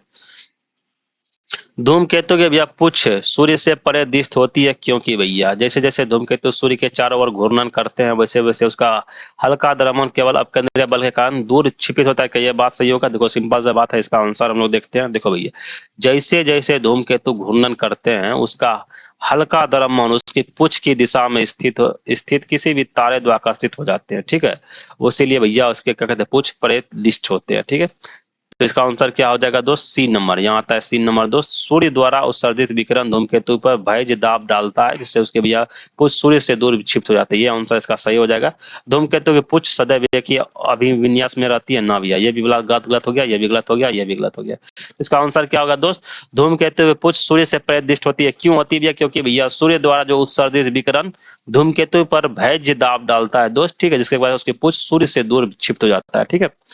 धूमकेतु में सामान्यतः दो पूछ होती है दोस्त, एक धूलकोण से युक्त होता है, एक आयोनाइज होता है, ठीक है। दोनों की उत्पत्ति किसे कोमा से होती है दोस्त, विद्युत आवेशित कणों में भी युक्त आयोनाइज पूछ सूर्य चुंबकीय क्षेत्र में उत्पन्न चुंबकीय बल से विशेष प्रभाव के कारण सूर्य के विपरीत दिशा में होती है दोस्त, और सौर हवा के सहारे आगे बढ़ती है, जबकि भैया धूल युक्त में पूछ सूर्य से भैया उत्पन्न विकिरण दाब से आगे बढ़ती है, ठीक है।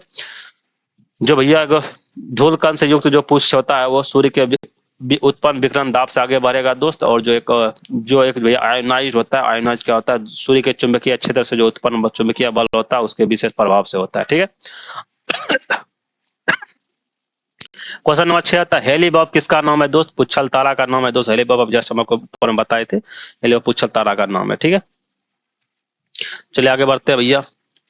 क्वेश्चन नंबर 3 में बताइए, सुमरलेबी 9 ये धूमकेतु किस ग्रह से टकराया था भैया, सुमेकर लेवी 9 धूमकेतु किस ग्रह से टकराया था दोस्त, वो टकराया था बृहस्पति ग्रह से। किससे, बृहस्पति ग्रह से भैया। सुमेकर लेवी 9 धूमकेतु किस ग्रह से टकराया था, बृहस्पति ग्रह। देखो भैया धूमकेतु सुमेकर लेवी 9 की खोज 24 मार्च 1953 को कैलिफोर्निया स्थित पालोमर वेधशाला के वैज्ञानिक यूरोन एवं कैरोलन सुमेकर तथा कनाडा के डेविड लेवी द्वारा की गई थी। ब्रह्मांड में विचरण करते समय धूमकेतु जैसे ही सौरमंडल के सबसे बड़े ग्रह बृहस्पति के आकर्षण क्षेत्र में आया तो 16 से 22 जुलाई 1994 के मध्य बृहस्पति से टकरा गया। इस टकराव से पृथ्वी ग्रह को भैया कोई नुकसान तो नहीं हुआ, सॉरी बृहस्पति ग्रह को कोई नुकसान तो नहीं हुआ। सौरमंडल के दोनों घटक के बीच देखी जाने वाली यह घटक पहला टक्कर थी, ठीक है। अब आता है उल्का भैया, उल्का मेट्रोर जिसे कहते हैं, ये क्या है दोस्त, यह तीव्र गति से जलता तारा है दोस्त। यह ब्रह्मांड अंतरिक्ष में पृथ्वी के वायुमंडल में प्रवेश द्वारा द्रव्य का एक अंश होता है। यह बात बी नंबर सही हो जाएगा दोस्त। ये जो उल्का पिंड होता है आकाश में पृथ्वी के वायुमंडल में प्रकाश की चमकती हुई चमकीली लकीर सदृश होती है, जिसे टूटने वाला तारा कहते हैं भी कहा जाता है दोस्त। ये पृथ्वी के वायुमंडल में प्रवेश करते ही घर्षण से क्या चमकने लगती है, पृथ्वी पहुंचने से पूरी ही समाप्त हो जाती है, ठीक है। तो चलिए यहाँ पे हम लोग इस चीज को देख लिए। आप चलते हैं भैया नेक्स्ट नंबर। नेक्स्ट क्या है दोस्त, नेक्स्ट आपको देखने को मिलेगा दोस्त पृथ्वी। चलिए अब देखते हैं हम लोग पृथ्वी में से देखो अक्षांश रेखा देखते हैं, ठीक है। अक्षांश रेखा देखो दोस्त क्या होता है दोस्त, एक देखो ये हो गया हमारा पृथ्वी, ठीक है। पृथ्वी हो गया दोस्त, ये अक्षांश रेखा। ये बीचे बीच क्या होगा दोस्त, ये हो गया भूमध्य रेखा या विषुवत रेखा, ठीक है। अक्षांश रेखा जो होता है दोस्त, वो जो होता है आपको दोस्त, वो चलेगा आपको ऐसे ऐसे, ठीक है। ऐसे ऐसे ऐसे जो चलेगा दोस्त, ऐसे ऐसे ऐसे ऐसे चलेगा वो दोस्त, वो चलेगा आपको कौन सा, अक्षांश रेखा, ठीक है। या ऐसे ऐसे ऐसे ऐसे जो चलेगा दोस्त, ये अक्षांश रेखा चलेगा, ठीक है। और ऐसे लंबा लंबी जो चलता है दोस्त, ये लंबा लंबी ये चलता है देशांतर रेखा, ठीक है। लंबा लंबी कौन चलेगा दोस्त, देशांतर रेखा जो उत्तर से दक्षिण मिलाएगा। और ये ऐसे ऐसे जो चलता है दोस्त, ये क्या चलेगा दोस्त, ये अक्षांश रेखा होता है दोस्त, ठीक है। देखो भैया सिंपल से भूपृष्ठ पे जो विषुवत रेखा या भूमध्य रेखा उत्तर या दक्षिण या मध्योत्तर पर स्थित कोई बिंदु को पृथ्वी के केंद्र को भैया मापेगी कोणीय दूरी अक्षांश कहलाती है दोस्त, ठीक है। ठीक है भैया, ठीक है। भूमध्य रेखा के उत्तर देखो, ये जो भूमध्य रेखा है दोस्त, ये बीचे बीच हो गया, ठीक है। ये बीचे बीच सिंपल से बात है, पृथ्वी देखिए भैया, ये बीच में क्या हो गया दोस्त, हमारा भूमध्य रेखा हो गया यहाँ से यहाँ तक दोस्त, ठीक है। ये क्या भूमध्य रेखा या विषुवत रेखा होता है। भूमध्य रेखा के ऊपर में क्या हो गया, उत्तर रेखा, उत्तर साइड के बीच बीच क्या इसे कहते हैं, जो दूरी मापता है इसे क्या कहते हैं, अक्षांश रेखा कहते हैं दोस्त, ठीक है। ठीक है, और दक्षिण दिशा के जो मापता है इसे क्या कहते हैं, अक्षांश रेखा कहते हैं, ठीक है। ठीक है, समझ गए आप लोग। विषुवत वृत्त से भैया ध्रुव तक सभी समांतर वृत्तों को भी अक्षांशीय रेखा कहते हैं। ये जो वृत्त होता है ये दोस्त, ये हम लोग को दिखाइए, वृत्त होता है ऐसे करके पूरा वृत्त होता है, ठीक है। इसे क्या कहते हैं दोस्त हम लोग, इसे कहते हैं अक्षांश रेखा कहते हैं, ठीक है। शून्य अक्षांश का मतलब विषुवत रेखा, ये क्या यहाँ पे 0 डिग्री होगा, 0 डिग्री भी अक्षांश को क्या बोलेंगे दोस्त हम लोग, भूमध्य रेखा या विषुवत रेखा कहते हैं, ठीक।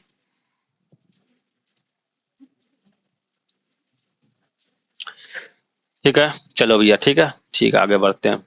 पृथ्वी व सभी देशांतर के साथ विषुवत रेखा भी बृहद वृत्त बनाते हैं, ठीक है। विषुवत रेखा के अतिरिक्त कोई भी अक्षांश बृहद वृत्त नहीं। आपसे पूछेगा बृहद वृत्त कौन बनाएगा दोस्त, तो बृहद वृत्त बनाएगा हमारा विषुवत रेखा। विषुवत रेखा है भूमध्य रेखा का सबसे बड़ा वृत्त बनाता है दोस्त, भूमध्य रेखा, ठीक है। क्योंकि विषुवत रेखा की अपेक्षा छोटे होते हैं दोस्त, ठीक है। विषुवत रेखा के अतिरिक्त कोई भी अक्षांश जो है ना बृहद वृत्त नहीं बनाता, क्योंकि जितना भी अक्षांश होगा ना विषुवत रेखा छोटा ही होगा, ठीक है। चलिए आगे बढ़ते हैं। 90 डिग्री उत्तरी अक्षांश और उत्तरी ध्रुव तथा 90 डिग्री दक्षिणी अक्षांश और दक्षिणी ध्रुव कहते हैं, ठीक है। 90 डिग्री के उत्तरी अक्षांश को क्या कहेंगे दोस्त, उत्तरी ध्रुव कहेंगे। ये जो सिंपल सा बात है, ये हमारा पृथ्वी है, ठीक है। ये बीचे बीच हमारा क्या हो गया, ये भूमध्य रेखा हो गया। इसके ऊपर क्या उत्तरी देखिए, उत्तरी अक्षांश के जो क्या कहते हैं 90 डिग्री उत्तरी अक्षांश को क्या कहेंगे दोस्त, यहाँ पर उत्तरी ध्रुव हो जाएगा। और दक्षिणी अक्षांश को क्या कहते हैं, दक्षिणी ध्रुव कहा जाएगा, ठीक है। तो चलिए आगे। उत्तरी ध्रुव तथा दक्षिणी गोलार्ध में अक्षांश 0 से 90 डिग्री तक पाया जाता है दोस्त। इस प्रकार विषुवत रेखा को लेकर कुल अक्षांशों की भैया कितना भैया टोटल अक्षांश क्या, विषुवत रेखा को लेकर कुल अक्षांश की जो कुल अक्षांश का जो भैया अक्षांश रेखा है वो 179 है, ठीक है। विषुवत रेखा को लेकर कुल अक्षांश कितना होगा दोस्त, 179 हो जाएगा, ठीक है। 90 डिग्री उत्तरी एवं दक्षिणी डिग्री अक्षांश, चूंकि एक बिंदु है इसी कारण भी अक्षांश रेखाओं की कुल संख्या 179 हो जाएगा, ठीक है। सभी अक्षांश विषुवत वृत्त के समांतर होते हैं। दो अक्षांशों के बीच की दूरी कितना होगा, 111 किलोमीटर हो जाएगा, ठीक है। दो अक्षांश के बीच का दूरी कितना होगा दोस्त, 111 किलोमीटर हो जाएगा, ठीक है। विषुवत वृत्त और ध्रुव की और अक्षांश का उपयोग तापमंडल के निर्धारण में होता है दोस्त, ठीक है। जैसे देखो 0 डिग्री से 23 डिग्री तक उत्तरी तथा दक्षिणी उष्ण कटिबंधीय और 27 डिग्री 66 डिग्री को कहते हैं शीतोष्ण कटिबंधीय कहते हैं। आपसे बोलेगा भैया 0 से जो 23 डिग्री का बीच में होता है, 0 से 27 डिग्री के बीच में उसे कहते हैं उत्तरी। उत्तर में जाएंगे तो उसे क्या कहते हैं, 0 से 27 डिग्री में क्या कहते हैं, उसे कहेंगे भैया कर्क रेखा या उष्ण कटिबंधीय क्षेत्र। और दक्षिण क्षेत्र में जो आएंगे दोस्त उसे क्या कहते हैं, तो 0 से 23 डिग्री के बीच में दोस्त उसको भी बोलते हैं मकर रेखा कहते हैं दोस्त, ठीक है। और 66 डिग्री जो 0 से 66 डिग्री क्या कहते हैं, शीतोष्ण क्षेत्र कहेंगे, ठीक है, शीतोष्ण क्षेत्र। और दक्षिण वाला को भी क्या कहते हैं, शीतोष्ण क्षेत्र, ठीक है। ये देखो भैया ये हमारी पृथ्वी है, ठीक है। एक मिनट रुको, आप लोग देख रहे हैं ये दोस्त, ये हमारी होगी पृथ्वी, ठीक है, पृथ्वी।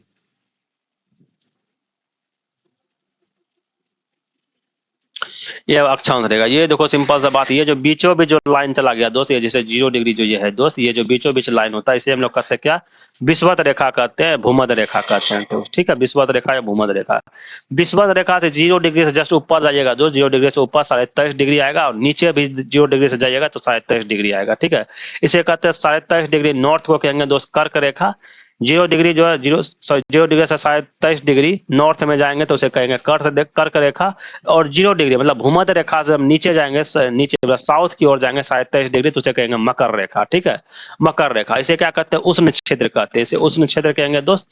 और ऊपर में भी उष्ण क्षेत्र और नीचे भी ऊपर उष्ण क्षेत्र हो गया। और 0 डिग्री जो भैया हम 66.5 डिग्री नॉर्थ की ओर जाएंगे उसे कहते हैं आर्कटिक वृत्त कहेंगे दोस्त। और 0 डिग्री से भैया 66.5 डिग्री साउथ में जाएगा उसे अंटार्कटिक वृत्त कहेंगे दोस्त। और इस बीच का जो क्षेत्र होगा इसे कहते हैं उपोष्ण क्षेत्र कहेंगे। इसे क्या कहेंगे दोस्त, उपोष्ण क्षेत्र बोलेंगे, इसे भी उपोष्ण क्षेत्र बोलेंगे, ठीक है।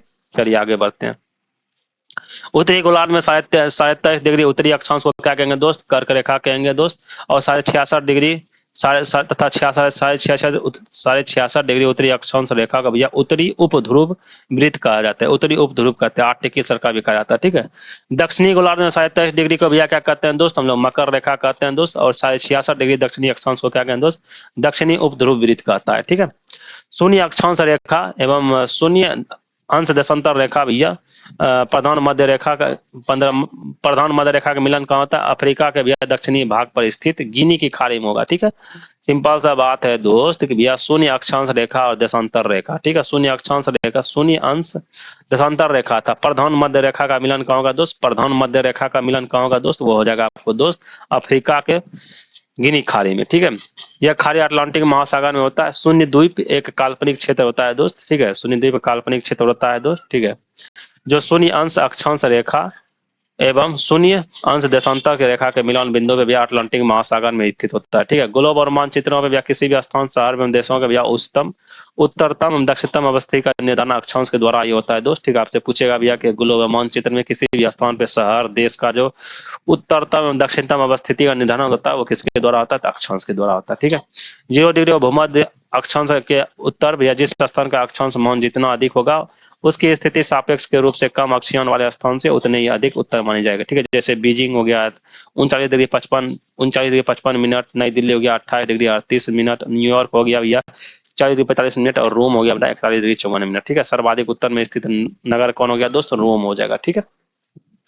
एक विमान जो 30 डिग्री उत्तरी अक्षांश 50 डिग्री पूर्वी देशांतर उड़ान भरता है और पृथ्वी पर विपरीत दिशा पे नीचे उतरता है तो वह 30 डिग्री दक्षिण अक्षांश और 130 डिग्री पश्चिमी देशांतर पर होगा, ठीक है। चूंकि पृथ्वी देशांतर रेखा शायद सॉरी 360 डिग्री घूमती है, अर्थात 50 डिग्री पूर्व देशांतर के ठीक विपरीत 130 पश्चिमी देशांतर होगा, और पश्चिम के लगभग गोलाकार संरचना के कारण यह 30 डिग्री उत्तरी अक्षांश के विपरीत 30 डिग्री दक्षिणी अक्षांश भी होगा। ठीक है, ठीक है भैया, सिंपल से ये बात आप समझ गए हैं। चलिए अब क्वेश्चन की ओर चलते हैं, देखते हैं इसका क्वेश्चन की ओर। क्वेश्चन देखिए दोस्त, पृथ्वी का क्वेश्चन देखते हैं दोस्त। कहते हैं एक स्थान से जो सही अक्षांशीय स्थिति हो सकती है वह है, बताइए क्या है वो भैया। 90 डिग्री उत्तर है, 45 डिग्री पूर्व है, 45 डिग्री दक्षिण है, 91 डिग्री पश्चिम है। बताइए एक स्थान की जो भैया सही अक्षांशीय स्थिति हो सकती है वह क्या है दोस्त। वो होगा 45 डिग्री दक्षिण। 45 डिग्री दक्षिण जो होगा दोस्त वो अक्षांशीय स्थिति हो सकती है दोस्त। क्या हो सकती है, अक्षांशीय स्थिति हो सकती है। ठीक है, ठीक है भैया।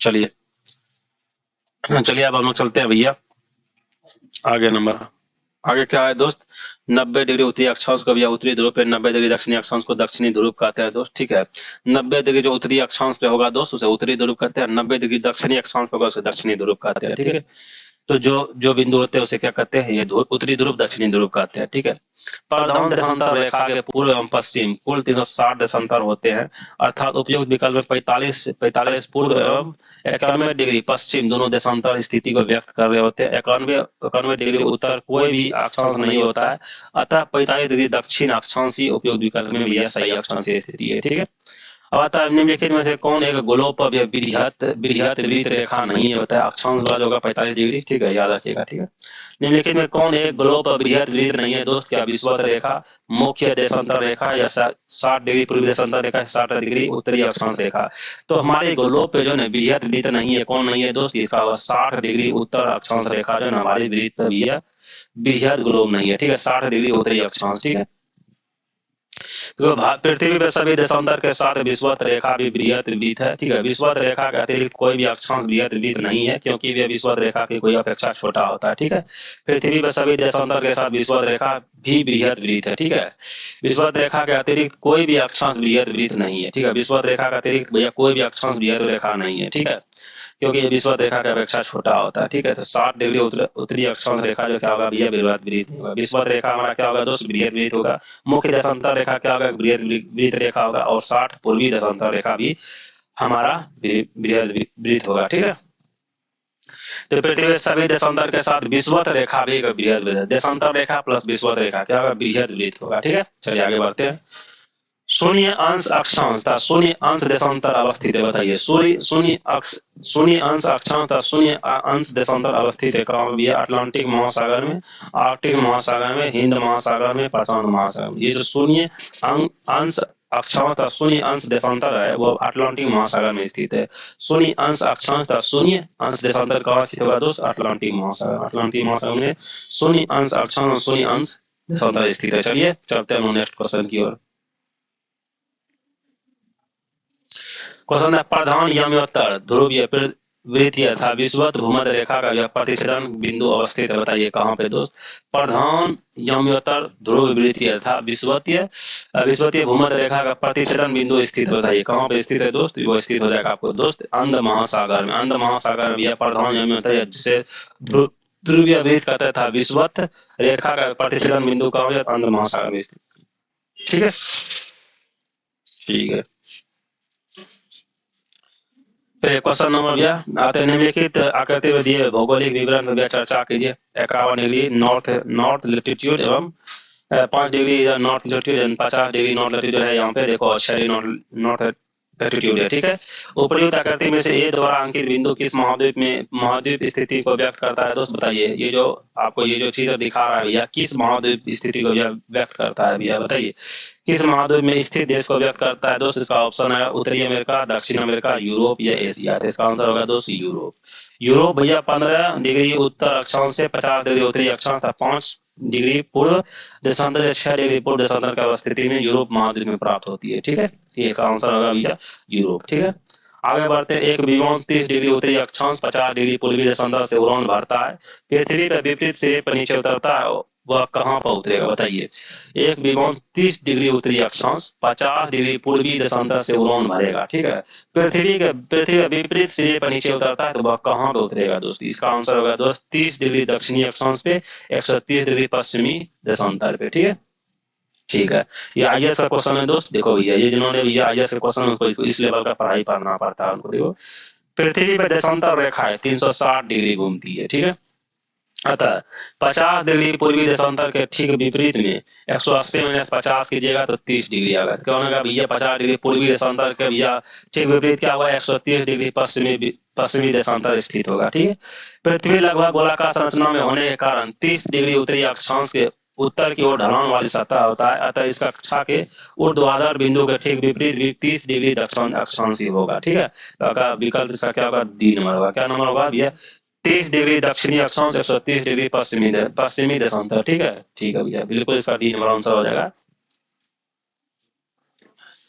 चलिए अब हम लोग आगे बढ़ते हैं भैया। कहता है निम्नलिखित नगरों में भैया, निम्नलिखित नगरों में कौन दूरतम स्थिति में दूरतम उत्तर में स्थित है। दूरस्थ उत्तर में भैया कौन स्थित है, बीजिंग हो जाएगा, नई दिल्ली हो जाएगा, न्यूयॉर्क हो जाएगा, रोम हो जाएगा। तो रोम जो है हमारे दूरस्थ स्थित होगा दोस्त, ठीक है।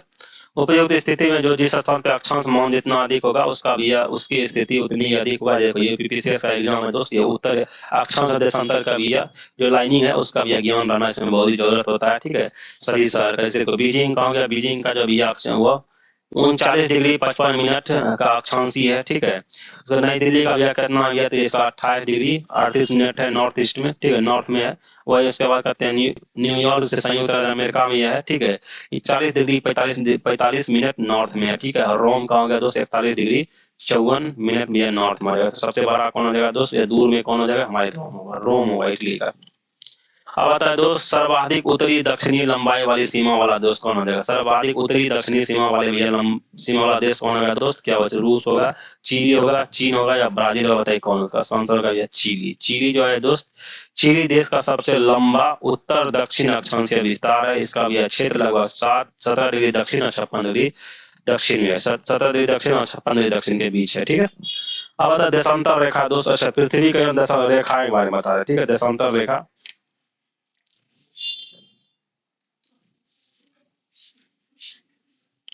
चलो भैया देशांतर रेखा देखते। देखो भैया ये हमारी पृथ्वी है, ठीक है। क्या है दोस्त, ये हमारी पृथ्वी हमारी माता है, ठीक है। ये अच्छा बनाते हैं, एक मिनट रुको भैया मेरे। ये जो हमारा है दोस्त, ये हमारी पृथ्वी है। सपोज ऐसी हमारी पृथ्वी है, ठीक है। मान लेना है कि हमारी पृथ्वी ऐसी है, ठीक है। मान लिए बिल्कुल मान लिए दोस्त, ठीक है।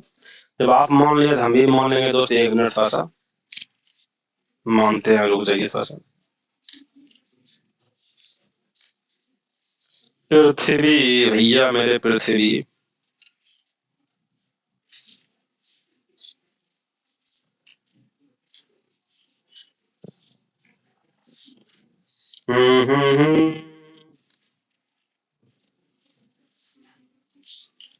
पृथ्वी के बारे में थोड़ा सा देख लेते हैं।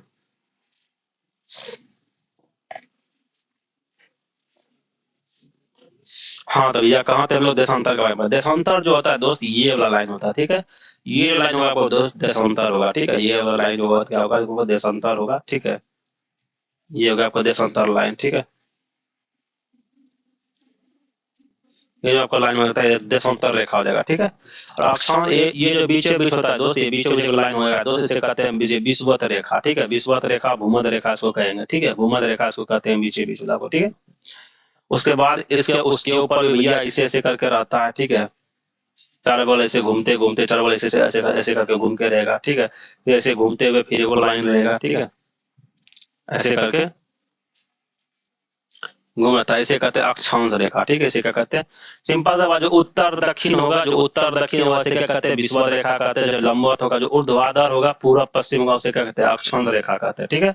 ये सभी देखिए अक्षांश रेखा। तो देशांतर रेखा के बारे में हम लोग अभी पढ़ रहे थे। देखो भैया देशांतर विषुवत वृत्त के साथ बनी वह कोणीय दूरी जिसके भैया जिसकी डिग्री में मापा जाता है, ठीक है। उत्तर तथा दक्षिण ध्रुव को मिलाने वाली रेखा को क्या देशांतर रेखा। उत्तर ये हो गया दोस्त, ये आपको उत्तर हो गया, नॉर्थ हो गया दोस्त, ठीक है। और यहाँ पे क्या होगा आपको वेस्ट, नॉर्थ साउथ हो जाएगा, ठीक है। नॉर्थ और साउथ को ध्रुव को जो मिलाने वाली रेखा होती है, इसे नॉर्थ और साउथ को मिलाने वाला जो रेखा होता है उसे क्या कहते हैं दोस्त हम लोग, इसे कहते हैं देशांतर रेखा, ठीक है, क्या बोलते हैं दोस्त, देशांतर रेखा, ठीक है। ये हो गया नॉर्थ, ठीक है, ये हो गया नीचे हो गया साउथ, नॉर्थ और साउथ को जो मिलाएगा क्या होगा दोस्त, ये देशांतर रेखा हो जाएगा, ठीक है। उत्तरी तथा दक्षिणी ध्रुव को मिलाने वाली रेखा को देशांतर रेखा कहते हैं दोस्त। इन्हें क्या कहते हैं भैया, इन्हें लोग कहते हैं मेरिडियंस ऑफ लैंगिट्यूड अथवा लाइंस ऑफ लैंगिट्यूड भी कहते हैं, इसे इंग्लिश में लैंगिट्यूड लाइन भी कहते हैं दोस्त, ठीक है। देशांतर रेखाओं की लंबाई बराबर होती है, ठीक है, जितना भी देशांतर रेखा होगा सभी की लंबाई बराबर होगा। सभी देशांतर रेखाएं भूमध्य रेखा से लगभग आधी होती है, जितना भी देशांतर रेखा होगा भूमध्य रेखा से आधी होगी दोस्त, ठीक है।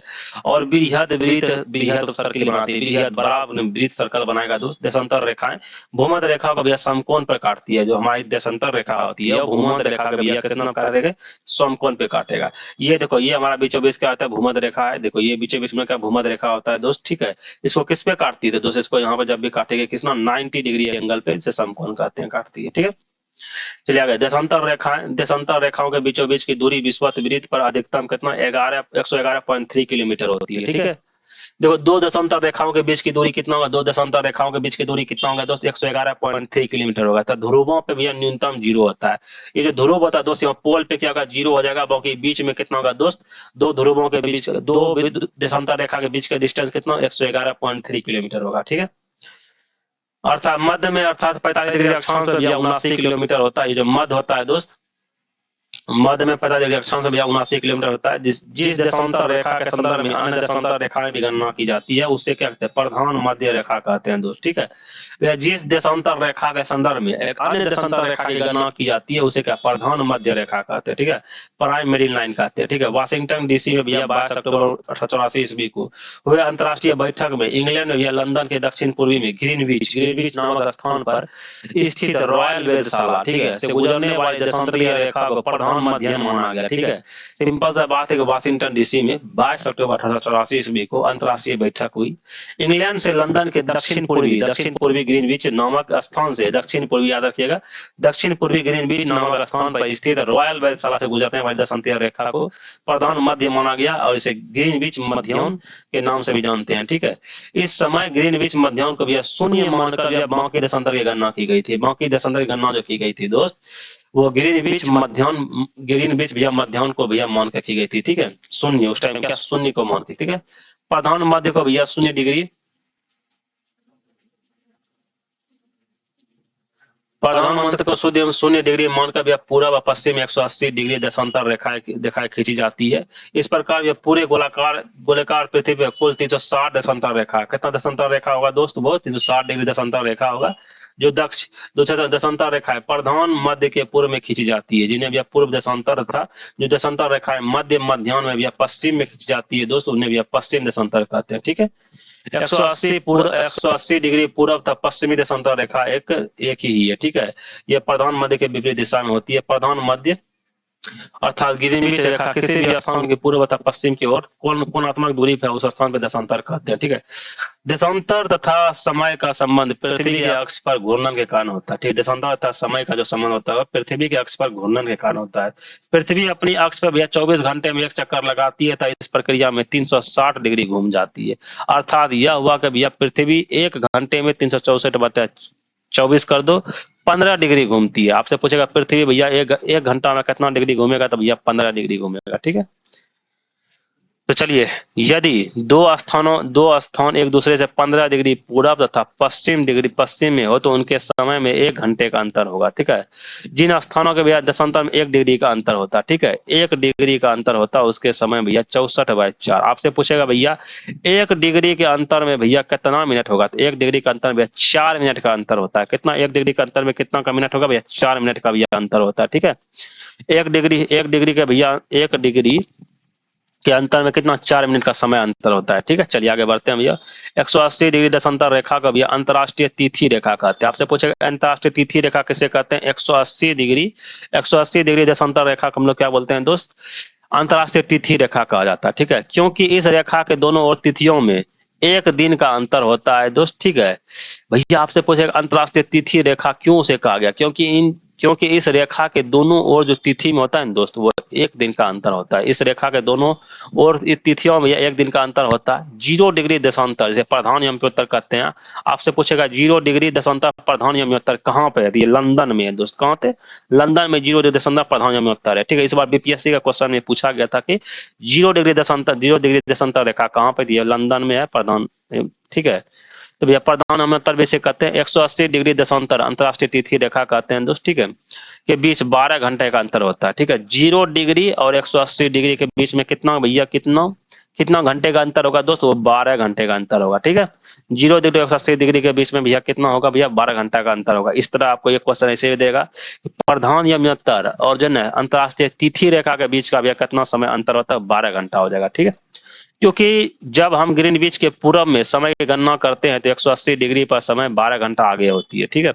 इसी प्रकार भैया ग्रीनविच के पश्चिम ओर 180 डिग्री पे भैया समय 12 घंटा पीछे होता है।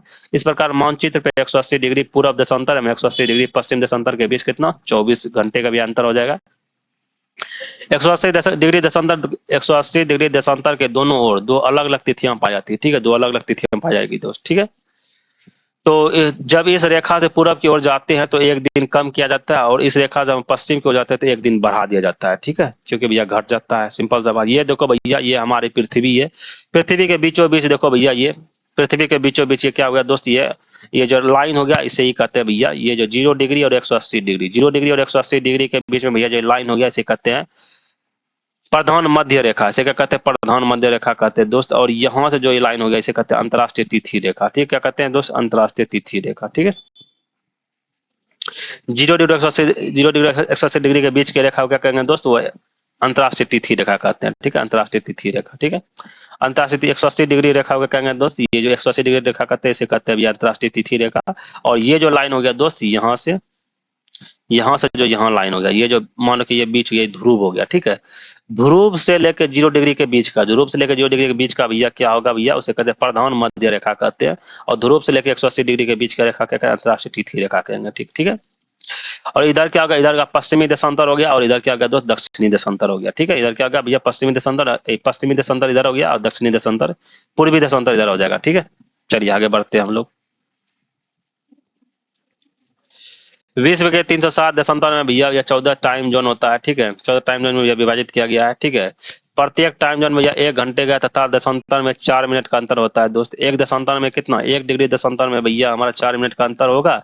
और प्रत्येक टाइम जोन में कितना, टाइम जोन में 1 घंटा का अंतर होता है, ठीक है। कहते हैं प्रधान मध्य रेखा जिसे 0 देशांतर कहते हैं, तथा अंतरराष्ट्रीय मानक समय का निर्धारण किया जाता है, ठीक है।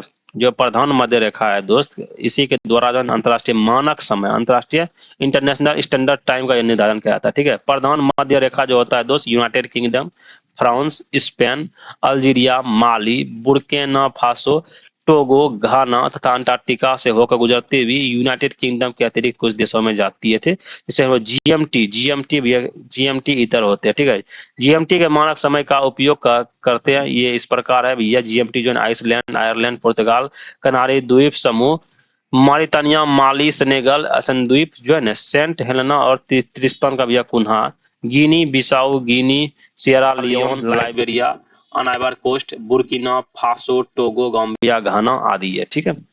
भारत का मानक समय कितना हो गया दोस्त, इंपॉर्टेंट जो है ये है भैया, भारत का मानक समय कितना होगा दोस्त, 82 डिग्री 30 मिनट पूर्वी देशांतर। भैया भारत का मानक समय रेखा कितना भैया, 82 डिग्री 30 पूर्वी देशांतर है, ठीक है। 30 मिनट पूर्वानी देशांतर है। जीएमटी के मध्य 5.5 घंटे का भैया अंतर होता है, ठीक है।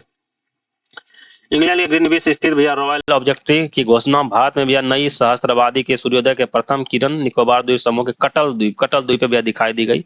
आप बोलेगा भारत में नई सहस्त्राब्दी के सूर्योदय के प्रथम किरण निकोबार द्वीप समूह के कटल द्वीप पे भैया दिखाई पड़ती है, ठीक है। सूर्योदय के भैया प्रथम किरण कहाँ भैया, निकोबार द्वीप समूह के कटल द्वीप पे दिखाई देगा, ठीक है। कटल भारत के भैया मुख्य भूमि से लगभग 1600 किलोमीटर दूर, पोर्ट ब्लेयर में 300 किलोमीटर दूर भैया 8 डिग्री उत्तरी अक्षांश में 93 से 94 पूर्वी देशांतर में मध्य अवस्थित है, ठीक है। अंतरराष्ट्रीय तिथि रेखा पृथ्वी पर एक ऐसा प्रतिबिंब रेखा होती है जो दो क्रमांक कैलेंडर के दोनों ही अलग करती है। यह ग्रीनविच से 180 डिग्री विपरीत दिशा में प्रशांत महासागर से होकर गुजरती है। अंतरराष्ट्रीय तिथि रेखा का भी 8 स्थानों पर मोड़ दिया जाता है, ठीक है। आपसे पूछेगा बताइए अंतरराष्ट्रीय तिथि रेखा कितने स्थान पर मोड़ दिया जाता है, 8 स्थानों पर मोड़ दिया जाता है, ठीक है। ठीक है, ताकि भैया एक ही स्थान पे भैया तिथि को लेकर मतभेद की स्थिति न रहे। ठीक है, अलास्का के पास भैया मोड़ दिए जाने वाले रास्ते को दो विभिन्न विभिन्न बीचों की दूरी दूरी क्या घट जाती है। ठीक है, ग्लोब पर दो स्थानों के बीच न्यूनतम दूरी अंतर्राष्ट्रीय तिथि रेखा पर नहीं होती है। ठीक है, अंतर्राष्ट्रीय तिथि रेखा एवं भारत के मानक समय, ठीक है, मानक समय दियो अंतर्राष्ट्रीय तिथि रेखा 180 डिग्री देशांतर को कहते हैं। ठीक है, भारत के मानक समय 82.5 डिग्री के बीच होता है। इन दोनों के बीच का जो होता है अंतर होता है 97.5 डिग्री 30 मिनट देशांतर का अंतर होता है। ठीक है, अंतर्राष्ट्रीय तिथि रेखा और भारत मानक समय के बीच का जो भैया डिस्टेंस होता है वह 97 डिग्री 30 मिनट देशांतर का होता है। ठीक है, और एक डिग्री का मान 4 मिनट होता है, तो सोच लीजिए 97 डिग्री 30 मिनट का कितना मान हो जाएगा, तो 97 गुना 4 कर दीजिएगा दोस्त। ठीक है, अंतर्राष्ट्रीय तिथि रेखा बेरिंग जलमंडलू से होकर गुजरती है। अंतर्राष्ट्रीय तिथि रेखा भैया बेरिंग जलमंडलू से होकर गुजरेगा। ठीक है, चलिए ये तो बात हम लोग पढ़ लिया देशांतर का, अब पढ़ते हैं इसका भैया क्वेश्चन। ठीक है, काहिरा का समय ग्रीनविच के 2 घंटा आगे होता है या स्थित होता है, बताइए कहाँ पे। काहिरा का समय ग्रीनविच से 2 घंटा आगे होगा। देखो 2 घंटा आगे दोस्त, तो भैया 2 घंटा होगा तो 1 घंटा में भैया 15 डिग्री देशांतर आगे रहेगा दोस्त। तो ठीक है, तो 15 कितना होगा दोस्त, 30 डिग्री। ठीक है, अब यहाँ पे या 30 डिग्री पश्चिम देशांतर पे या 30 डिग्री पूर्वी देशांतर पे,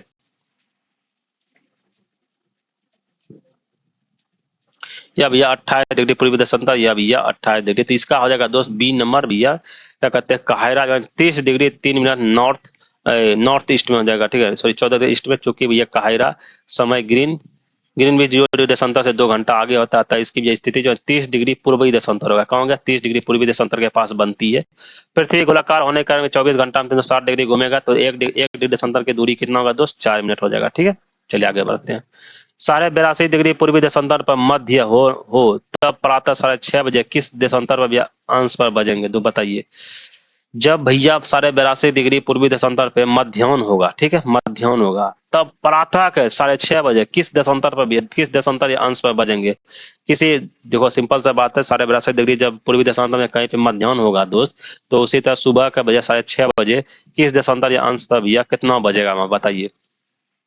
6:30 कितना हो जाएगा, तो भैया सिंपल सा बात है, 6 बजे 6 हो रहा है, ठीक, 6 हो जाएगा, तो भैया इसमें सिंपल हो जाएगा 0 डिग्री पूर्वी या पश्चिमी हो जाएगा। ठीक है, कौन सा 0 डिग्री पूर्वी या पश्चिमी हो जाएगा। ठीक है, देखो भैया सिंपल सा बात है, 82 डिग्री पूर्वी देशांतर अर्थात भारत का मानक समय, भारत के मानक समय पे भैया जब मध्याह्न हो तो भैया 6:30 प्रातः का मतलब हुआ 5 घंटा 30 मिनट घंटे का अंतर होगा। चूंकि 1 घंटे में भैया 15 डिग्री देशांतर का अंतर होता है दोस्त, 15 देशांतर का अंतर होता है, इसलिए भैया 5 घंटा 30 मिनट घंटे में भैया 82 डिग्री 30 मिनट का अंतर, अर्थात 82 degree 30 minute minus 82 degree 30 minute है, चूंकि कितना हो गया दोस्त, 0 डिग्री देशांतर हो गया, तो इसका आंसर क्या होगा दोस्त, 0 डिग्री देशांतर हो जाएगा। ठीक है, ठीक है, चलिए आगे बढ़ते हैं हम लोग। यदि 2 स्थानों की स्थिति में 90 डिग्री देशांतर का अंतर होता है, तब दोनों स्थानों के बीच भैया समय अंतराल कितना होगा दोस्त। यदि मान 2 स्थान के बीच में भैया 90 डिग्री देशांतर का समय होता है, तो बताइए उसके बीच में भैया कितना कितना भैया अंतर होगा। देखो 90 डिग्री, ठीक है, 90 डिग्री का अंतर होता है, तो 1 डिग्री का अंतर में भैया कितना मिनट होगा दोस्त, 1 डिग्री का अंतर में दोस्त होता है, 1 डिग्री का अंतर में कितना होगा दोस्त, 1 डिग्री का अंतर में होगा दोस्त 4 मिनट, कितना हो गया 4 मिनट। ठीक है, 4 मिनट, तो भैया यहाँ बोलता है 90 डिग्री देशांतर का अंतर, तो 90 गुना भैया 4 कर दीजिए, 90 गुना 4 कितना हो जाएगा, 90 गुना 4 9 चौक 36 हो जाएगा, 360 मिनट, 360 मिनट होगा दोस्त। 360 को भैया हम लोग क्या करते हैं भैया, 360 को कितना 60 से भगा दे दीजिए। ठीक है, तो भैया 60 से कटा हो जाएगा 36, 6 घंटा हो जाएगा, दो 6 घंटा ऑप्शन है भैया, मारिए भी नंबर 6 घंटा। चलिए आगे बढ़ते हैं हम लोग दोस्त। जब ग्रीनविच में भैया मध्याह्न है, तब एक जगह का स्थानीय समय 5 बजे शाम है। ठीक है, तो निम्नलिखित में से वो कौन सा यमयत्तर है जिसपे भैया उपयुक्त जगह अवस्थित है, तो इसका होगा दोस्त सिंपल सा बात भैया, जब ग्रीन में मध्याह्न है, मध्याह्न बोले तो भैया पीएम होगा, तो एक जगह पे स्थानीय समय 5 बजे है, सांझ है, या निम्नलिखित में कौन सा यमयत्तर होगा, तो इसका होगा भैया 75 डिग्री पूर्वी, 75 डिग्री पूर्वी हो जाएगा। कैसे होगा आइए देखते हैं। ठीक है, देखते हैं, ज्योग्राफी में भी एक कैलकुलेशन होता है, देखे, देखो भैया सिंपल सा बात है। प्रश्न अनुसार जब ग्रीनविच में मध्याह्न होता है, तो एक जगह पे स्थानीय समय 5 बजे शाम है, इसका अर्थ है कि भैया उस स्थान पे समय ग्रीनविच के समय से आगे है। ठीक है, अर्थात वह स्थान पूरब में स्थित है और समय का अंतर क्या 5 घंटा का है, ठीक है, 5 घंटा का है, इसलिए 1 घंटा, 1 घंटा बराबर भैया 60 मिनट होता है दोस्त। तो भैया 5 घंटे में क्या 300 मिनट होगा दोस्त, ठीक है, 300 मिनट हो जाता है दोस्त, ठीक है, बिल्कुल सही बात है। एक अंश का मान कितना होगा दोस्त, 4 मिनट होता है, तो भैया 4 मिनट, भैया एक अंश होता है तो 300 मिनट कितना अंश होगा दोस्त, 300 बाय 4 कर दो 75 डिग्री हो जाएगा, ठीक है, 75 डिग्री। आप लोग समझ गए बिल्कुल। चूंकि यह स्थान ग्रीनविच रेखा के पूरब में स्थित होता है, अतः यह जगह भैया 75 डिग्री पूरब में स्थित होता है, ठीक है, 75 डिग्री पूरब में, ठीक है। 12 5 गुना भैया 6 कर दो 300, 300 भगा सिंपल से बात 4 कर दो, ठीक है। आगे बढ़ते हैं, कौन सा देशांतर प्रधान यमंतर के साथ मिलकर गोलों पर बृहत वृत्त का निर्माण करता है दोस्त। बृहत वृत्त का निर्माण जो करेगा दोस्त, कौन करेगा दोस्त, क्या वो 0 डिग्री करेगा, क्या वो 90 डिग्री पूरब करेगा, क्या वो 90 डिग्री पश्चिम करेगा, नहीं भैया, वो करेगा 180 डिग्री जो करेगा दोस्त, जिसे तिथि रेखा कहते हैं दोस्त, ये क्या कहते हैं, बृहत वृत्त का निर्माण करता है, तो ऑप्शन नंबर डी होगा, ठीक है। प्रधान देशांतर का भैया ग्रीनविच रेखा के नाम से भी जाना जाता है दोस्त, यह शून्य अंश देशांतर रेखा भी कहते हैं, ठीक है। प्रधान देशांतर रेखा का भैया ग्रीनविच रेखा के नाम से भी जाना जाता है, ठीक है। प्रधान देशांतर किसे कहते हैं दोस्त, ग्रीनविच रेखा के नाम से जानते हैं दोस्त। इसके ठीक विपरीत भैया क्या होता है, 180 डिग्री देशांतर रेखा होती है, जिसे अंतरराष्ट्रीय तिथि रेखा कहते हैं दोस्त, ठीक है। अतः 180 डिग्री देशांतर प्रधान यमंतर के साथ मिलकर ग्लोब पर भैया वृत्त, बृहत वृत्त का निर्माण करता है, ठीक है। ठीक है, चलिए आगे बढ़ते हैं।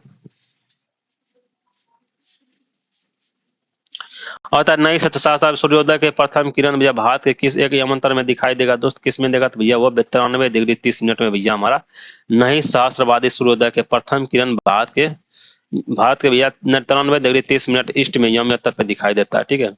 रॉयल ग्रीनविच लेबोरेटरी के घोषणा अनुसार भारत में नई सहस्त्रावधि सूर्योदय के प्रथम किरण निकोबार द्वीप समूह के भैया कटचल द्वीप पे दिखाई दी है, ठीक है। कटचल भारत के भैया मुख्य भूमि से भैया लगभग 1600 किलोमीटर था, पोर्ट ब्लेयर से 300 किलोमीटर दक्षिण में, 8 डिग्री उत्तरी अक्षांश में 93 डिग्री 94 मिनट पूर्वी दशांश के मध्य अवस्थित होता है, ठीक है। अतः इसका विकल्प डी सही हो जाएगा, ठीक है। देशांतर और अक्षांश रेखा में इसी टाइप का क्वेश्चन आएगा आपको, ठीक है। आइए बजे पढ़ते हैं भैया, किस स्थान पर मानक समय निर्धारित करने का आधार होता है, बताइए किसी स्थान का मानक समय निर्धारित करने का आधार क्या होता है, देशांतर रेखा होता है, अक्षांश रेखा होता है, अंतरराष्ट्रीय तिथि रेखा होता है, प्रधान, ये जो प्रधान मध्य रेखा होता है दोस्त, यही भी किसी भी स्थान का भैया मानक समय निकालने के लिए होता है दोस्त, ठीक है। प्रधान देशांतर का अंतरराष्ट्रीय तिथि देशांतर रेखा या ग्रीनविच देशांतर रेखा के नाम से जाना जाता है दोस्त।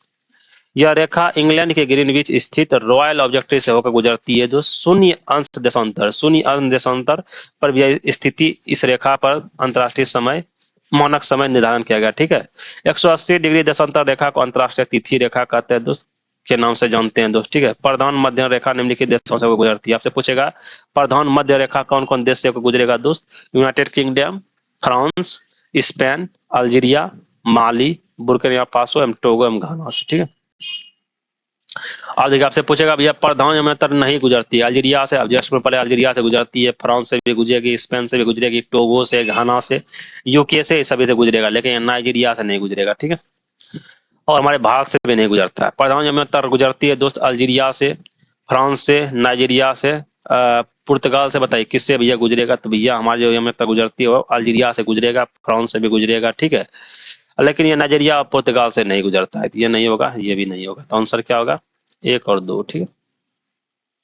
निम्नलिखित स्थानों में किनका समय जीएमटी के समान है, बताइए किसका समय जीएमटी के समान हो जाएगा दोस्त, क्या आगरा का, डबलिन का, मैड्रिड का, लिस्बन का, किसका हो जाएगा दोस्त, ये हो जाएगा दोस्त आगरा का होगा, डबलिन का होगा और लिस्बन, ये तीनों का जो होगा दोस्त, ये समय रेखा जो है जीएमटी के समान होगा, किसका, आगरा, डबलिन और लिस्बन का, ठीक है।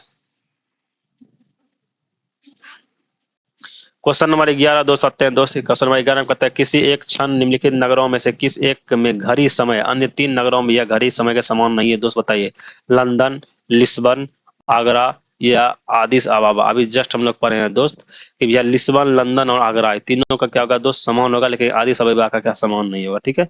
लंदन यूके का, यूके यूनाइटेड किंगडम से, लिस्बन और आगरा के समय का समान होता है दोस्त। ये तीनों जीएमटी मानक समय का उपयोग करते हैं, और इथोपिया के राजधानी आदिस अबाबा, ठीक है, लगभग 38 डिग्री 45 मिनट पे देशांतर स्थित है, इसका जो अलग होता है, ठीक है।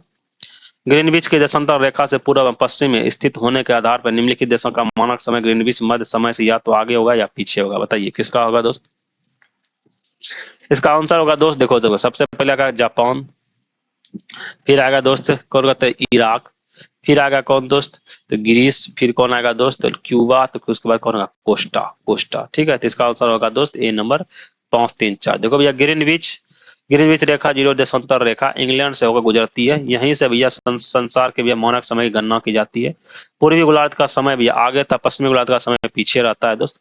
पूर्वी गोलार्ध का समय क्या होगा आगे रहेगा, पश्चिमी गोलार्ध का समय क्या पीछे रहता है दोस्त। ठीक है, उपयुक्त देशों का भैया मानक समय निम्नलिखित है। जापान गया, जापान भैया +9, इराक +3 घंटा, यूनान +2 घंटा, और क्यूबा क्या होगा भैया -5 क्योंकि पश्चिम में पड़ता है। ठीक है, कोस्टा भी -6, ये भी पश्चिम में पड़ेगा। ठीक है, चलिए आगे बढ़ते हैं दोस्त। क्वेश्चन नंबर 13 कहता है दोस्त बताइए, जब IST यौमोत्तर पर दोपहर होती है तब बेचा धरती पर एक अन्य स्थान पर लोग सुबह 6 बजे की भैया चाय ले रहे होते हैं, तो उस स्थान का भैया देशांतर क्या होगा? सुबह 6 बजे, अगर सुबह 6 बजे का बात करेंगे तो भैया 6 × 9 = 6 कर दो भैया, 6 घंटे, 6 घंटे के बाद कितना 6 × 9 = 60 कर दो भैया, 360 मिनट, 360 का भगा भैया कितना कर दो 360 से भगा तो भैया 4 से कर दो, तो 4 से कितना हो जाएगा 4 से करेगा भैया तो 4 से 4×9 = 36, 90 डिग्री, 90 डिग्री देशांतर हो जाएगा। देखो 90 डिग्री देशांतर है, 90 डिग्री वेस्ट, बिल्कुल 90, सॉरी सॉरी क्या हो जाएगा 90 डिग्री यहाँ पर आ जाएगा ना, 90 डिग्री देशांतर का अंतर आएगा दोस्त। ठीक है, सुबह तो इसका आंसर यहाँ 7 डिग्री 30 मिनट वेस्ट दिया है दोस्त। तो यहाँ पे है भैया उस समय देशांतर लेंगे चूट है भैया, देखो 6 बजे चाय पी रहा है। ठीक है,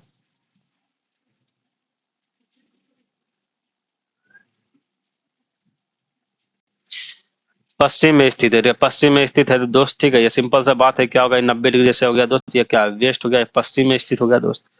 पश्चिम में स्थित होगा तो यदि IST का भी तात्पर्य भारतीय मानक समय से है दोस्त, भारतीय मानक समय से है दोस्त, तो भारत का कितना मानक समय है 82.5 डिग्री, 82.5 डिग्री भैया भारत का मानक समय है। इंडियन IST क्या हो गया है भारतीय मानक समय रेखा है, तो 82.5 डिग्री से 90 डिग्री माइनस कर दो, 90 में से 82.5 कितना 7 डिग्री 30 मिनट वेस्ट हो जाएगा, 7 डिग्री 30 मिनट वेस्ट हो जाएगा। ठीक है, आगे बढ़ते हैं हम लोग।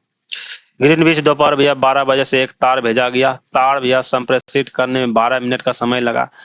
वह एक नगर में भैया 6 बजे शाम को पहुंचा, नगर का देशांतर कितना होगा? ठीक है, 6 बजे पहुंचा तो भैया 6 × 9 भैया सिंपल सा बात है, 6 × 9 भैया देखो सिंपल सा बात है, जो हमारे ने 360 में भैया 360 डिग्री घूम जाती है। ठीक है, 24 घंटा से 1 डिग्री का कितना हो गया दोस्त 15 मिनट हो गया। ठीक है, 1 डिग्री का 15 मिनट हो जाता है दोस्त, तो बोलता है 12 बजे से तार बजेगा 6 घंटा, बीच में कितना लगा दोस्त 12 में 6 घंटा का टाइम लगा दोस्त। ठीक है, 6 घंटा में भैया क्या हुआ इन्होंने 6 घंटा का टाइम लगा दोस्त, 6 × 9 = 6 कर दो भैया, 6 × 9 = 6 कर दो, तो 6 × 60 कर दो तो भैया कितना 360 हो जाएगा, 360 में भैया 12 कर दो तो 60 में 12 कितना गया भैया 348 हो जाएगा, 312 में 348 होगा 348, 348 भगा कितना कर दो दोस्त 348, 348 भगा कर दो भैया 4 से, 348 भगा 4 से जैसे करोगे दोस्त तो कितना हो जाएगा, तो भैया 3 से भैया 4 भैया कर दोगे कितना हो जाएगा दोस्त 348 भागा 4 से कर दोगे दोस्त तो ये हो जाएगा तुमको तो 87 डिग्री करीब हो जाएगा, 87, 8 चौके 32, 4 8 32 हो जाएगा, और 4 7 87 डिग्री, जो 87 डिग्री है भी है। अब बता 87 डिग्री पूरब या 87 डिग्री पश्चिम दोस्त, इसका 87 डिग्री पूरब हो जाएगा। ठीक है, चलिए अंतरराष्ट्रीय भैया दिनांक तिथि रेखा भैया खींची जाती है अफ्रीका से होकर, एशिया से होकर, प्रशांत महासागर से होकर, अटलांटिक महासागर से। इसका आंसर होगा C नंबर, प्रशांत महासागर से होकर भैया इंटरनेशनल तिथि डेट लाइन को खींची जाती है। ठीक है, तिथि रेखा पे ग्रीनविच से 12 घंटे का अंतर होता है क्या भैया? तिथि रेखा से ग्रीनविच से 12 घंटे का अंतर होता है। हाँ भैया, तिथि रेखा और ग्रीनविच के बीच में कितना 12 घंटे का लाइन अंतर रहता है, ये बात सही है। तिथि रेखा क्या रेखा 180 डिग्री देशांतर पर स्थित होता है क्या? ये बात सही है, बिल्कुल भैया, तिथि रेखा 180 डिग्री देशांतर पर भैया रहता है। ठीक है, ग्लोब पर भैया 2 स्थानों के न्यूनतम दूरी नहीं होती, ग्लोब पर 2 स्थानों के बीच न्यूनतम दूरी नहीं होती है। कहाँ पे भैया? 45 डिग्री उत्तरी अक्षांश पे भैया, 45 डिग्री दक्षिणी अक्षांश पे, प्रधान देशांतर भैया अंतरराष्ट्रीय तिथि रेखा पे जो है दोस्त 2 स्थानों के बीच न्यूनतम दूरी नहीं होती है दोस्त। ठीक है, देखो अंतरराष्ट्रीय तिथि रेखा कितना होगा दोस्त 180 डिग्री देशांतर होगा, छोड़कर बाकी सभी रेखाएं नियत स्थान से होकर गुजरती है, जबकि अंतरराष्ट्रीय तिथि रेखा को 8 स्थानों पे मोड़ दिया जाता है ताकि एक ही स्थान पर तिथि को लेकर मतभेद की स्थिति न रहे। अलास्का के पास मोड़ दिया जाता है। ठीक है, चलिए आगे बढ़ते हैं। अतः गोलों पर भैया दो स्थानों के बीच न्यूनतम दूरी अंतर्राष्ट्रीय तिथि रेखा पर नहीं होगा। ठीक है, अब बता दोस्त, यदि पृथ्वी के भैया घूर्णन की दिशा उत्क्रमित कर दी जाए तो भैया अंतर्राष्ट्रीय तिथि रेखा पर दोपहर हो तो भैया भारत महासागर का क्या होगा दोस्त, बताइए क्या होगा। तो इसका हो जाएगा 6.5 घंटा हो जाएगा, तो 6.5 घंटे हो जाएंगे।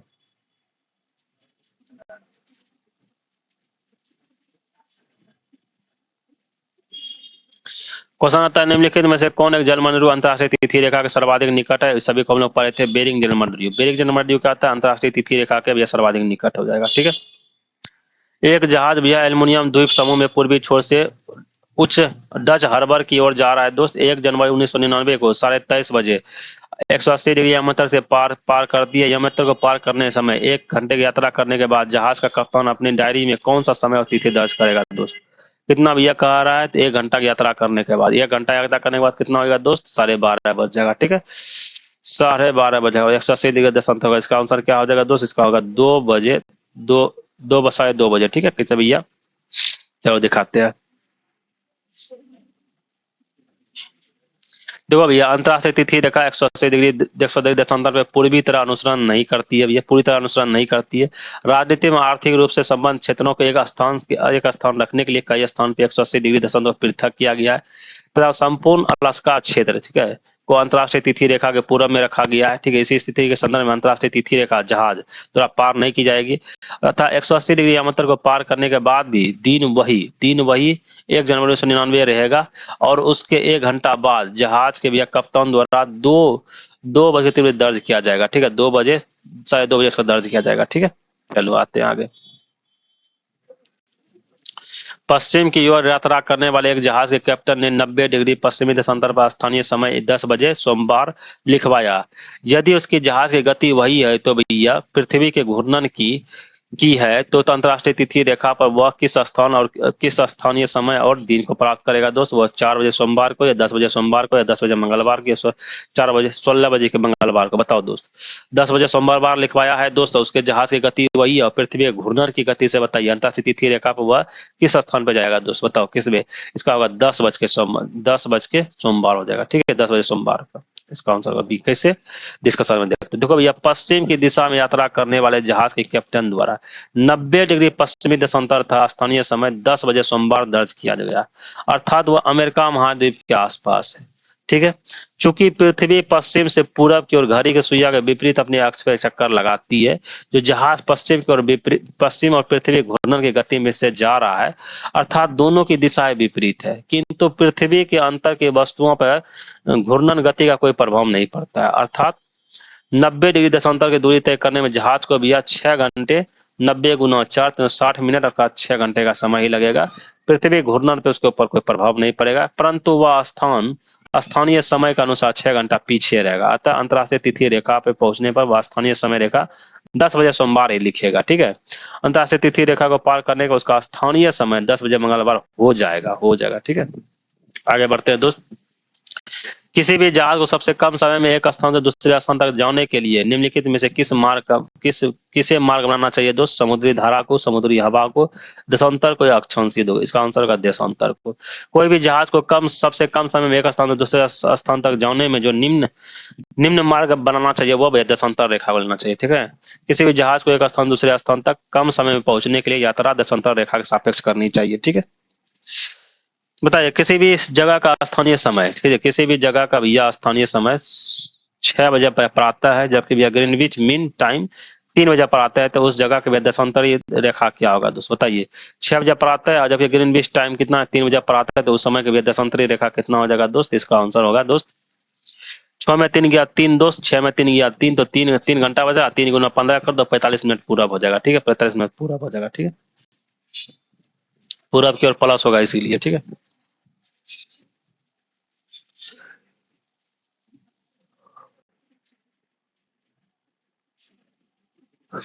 चलिए आगे बढ़ते हैं। निम्नलिखित में कौन सा एक समय की प्रकृति इकाई नहीं है, बताइए। समय की प्रकृति इकाई कौन है भैया, उष्णकटिबंधीय वर्ष, चंद्रमास या भैया मानक समय या दिवस। देखो भैया, निम्नलिखित में से एक समय की जो प्राकृतिक इकाई कौन है, वो मानक समय या समय की प्राकृतिक इकाई नहीं है, बल्कि उष्णकटिबंधीय वर्ष, चंद्रमास, दिवस, ये तीनों क्या होगा, प्राकृतिक इकाई है। ठीक है, प्रश्न अनुसार दिए गए विकल्पों में मानक समय रेखा का निर्धारण कृत्रिम रूप से किया गया है। ठीक है, उदाहरण 0 डिग्री दशांतर रेखा को प्रधान मध्य रेखा के रूप में निर्धारित किया गया। इसी प्रकार 82 डिग्री पूर्व दशांतर रेखा को भारत का मानक समय रेखा निर्धारित किया गया। ठीक है, जबकि उष्णकटिबंधीय वर्ष, चंद्रमास, दिवस को प्राकृतिक इकाइयां। तो यहाँ पे हम लोग आज खत्म करते हैं दोस्त, क्योंकि टाइम थोड़ा सा ज्यादा हो गया दोस्त। ठीक है, यहाँ पे हमारा समाप्त हो जाता है क्या क्या दोस्त, यहाँ पे हमारा समाप्त हो गया दोस्त, चंद्रमा समाप्त हो गया दोस्त, पृथ्वी समाप्त हो गया दोस्त, अब इन लोग पढ़ रहे थे दोस्त देशांतर रेखा को समाप्त कर दिए। अब चलेगा भैया विषुवत रेखा या भूमध्य रेखा जैसे कहते हैं दोस्त। विषुवत रेखा भूमध्य रेखा है दोस्त। ठीक है, कर्क रेखा फिर आ जाएगा, कर्क रेखा दोस्त आ जाएगा, फिर मकर रेखा आ जाएगा दोस्त। ठीक है, कर्क रेखा, मकर रेखा,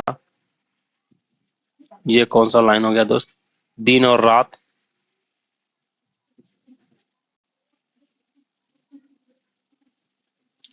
अक्षांश रेखा नहीं मिला है।